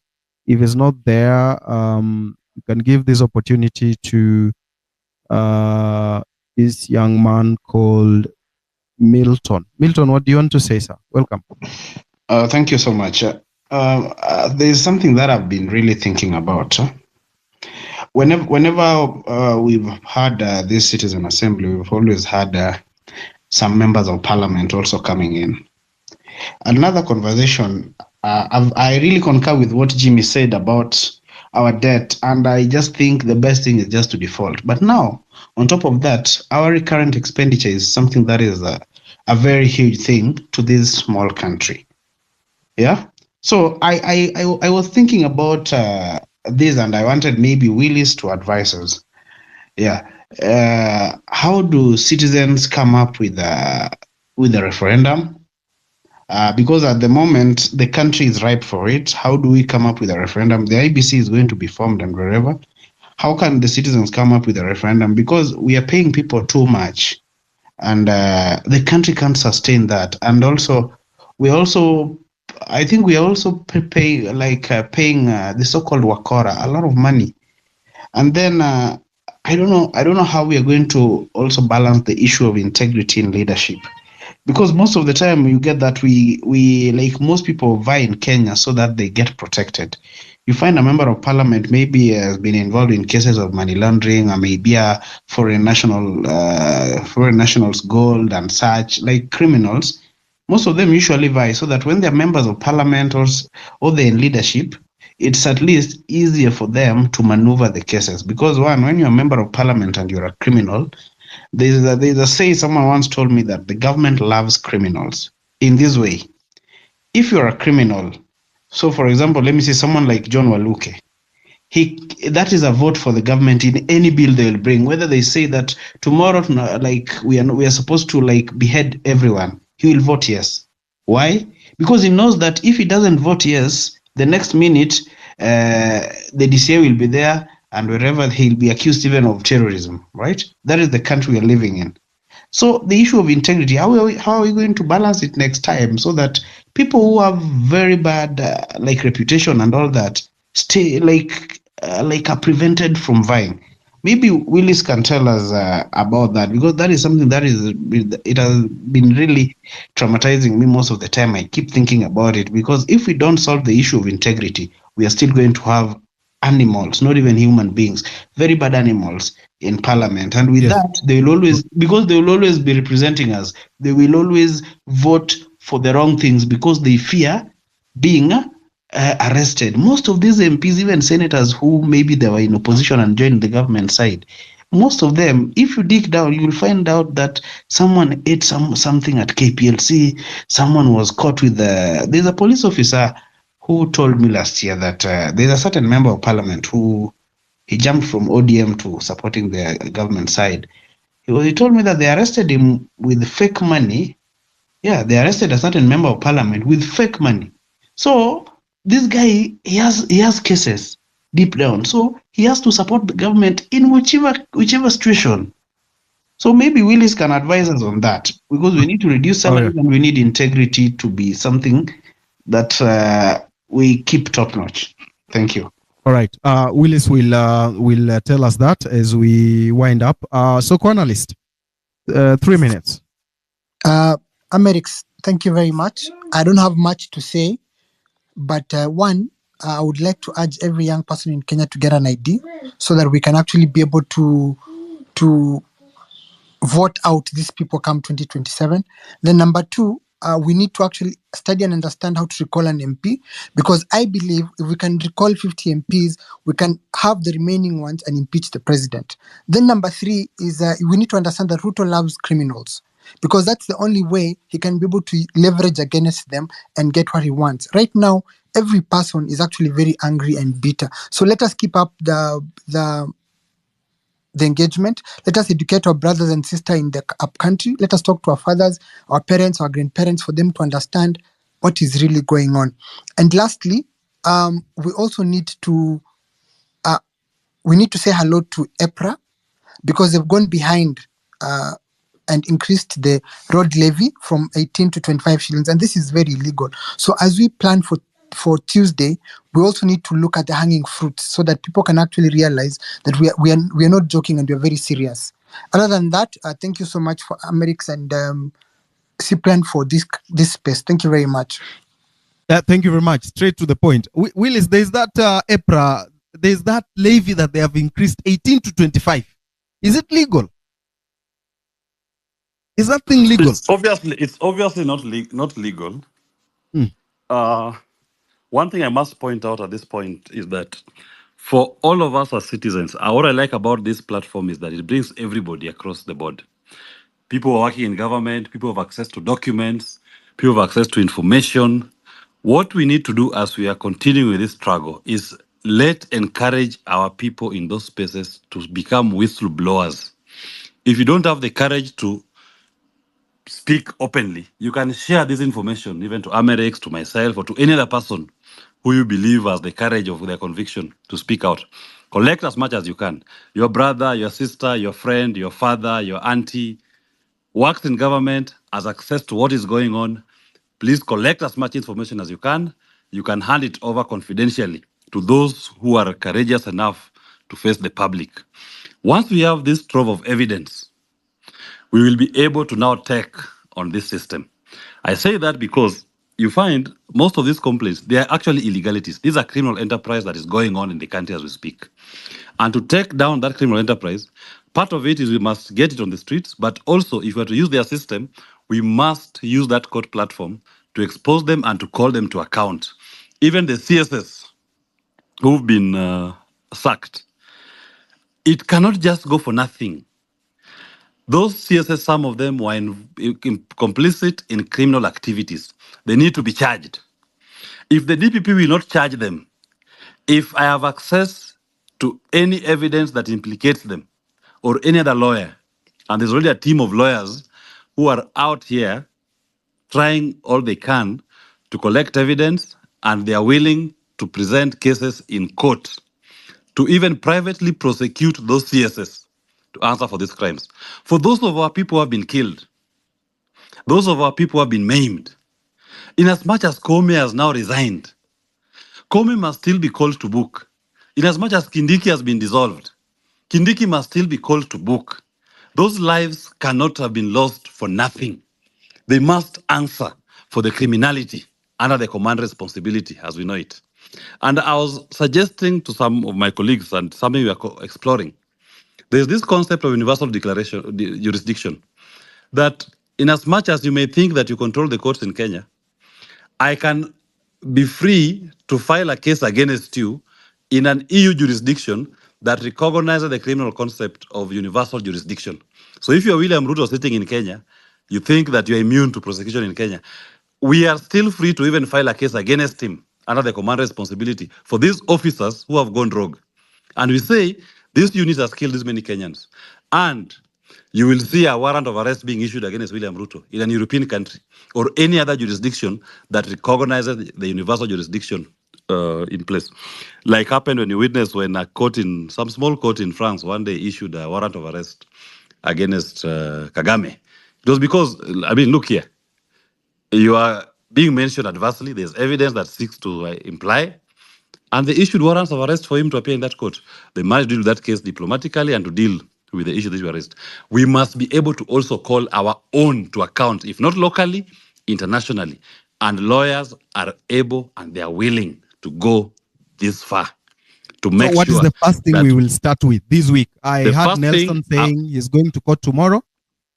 yes, now What for Nelson's what are case, we doing ourselves? So Nelson's case, he has already collected evidence. What I will urge that in these other cases, people to collect evidence and share them. Number two, as you suggested, sometimes they may need, you can even do a citizens forum. You raise funds to support lawyers who may be doing these cases outside there and may need some support, or to file those cases, getting filing fees, whatever it is. You can put that also in as a team. And you get somebody who is independent, transparent, to manage and oversee. Amrex yourself, you are able to, I believe you have the confidence of the people to oversee something like that. But the main thing is that even when these cases come up, we turn up in court. We must show the courts that this case does not belong to the lawyer. This case belongs to the people of Kenya, and it is being pursued for their interests. Thank you very much, Amrex. All right. Thank you very much for joining us this Sunday. And it has been a great Sunday. Of course, everyone will have wanted to be given a mic, but as we say, it is not as easy as we expect.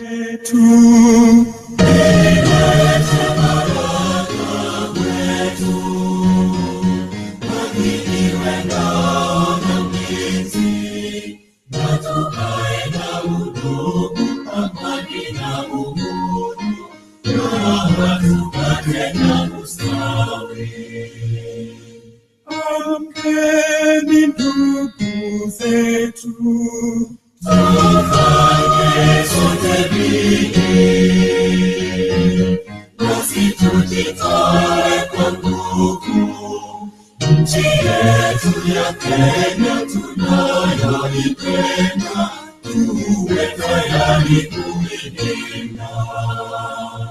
Na tujenge taifa letu, ndio wajibu wetu. Kenya istahili heshima, tuungane mikono pamoja kazini, kila siku tuwe na shukrani.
Luere ikasi wire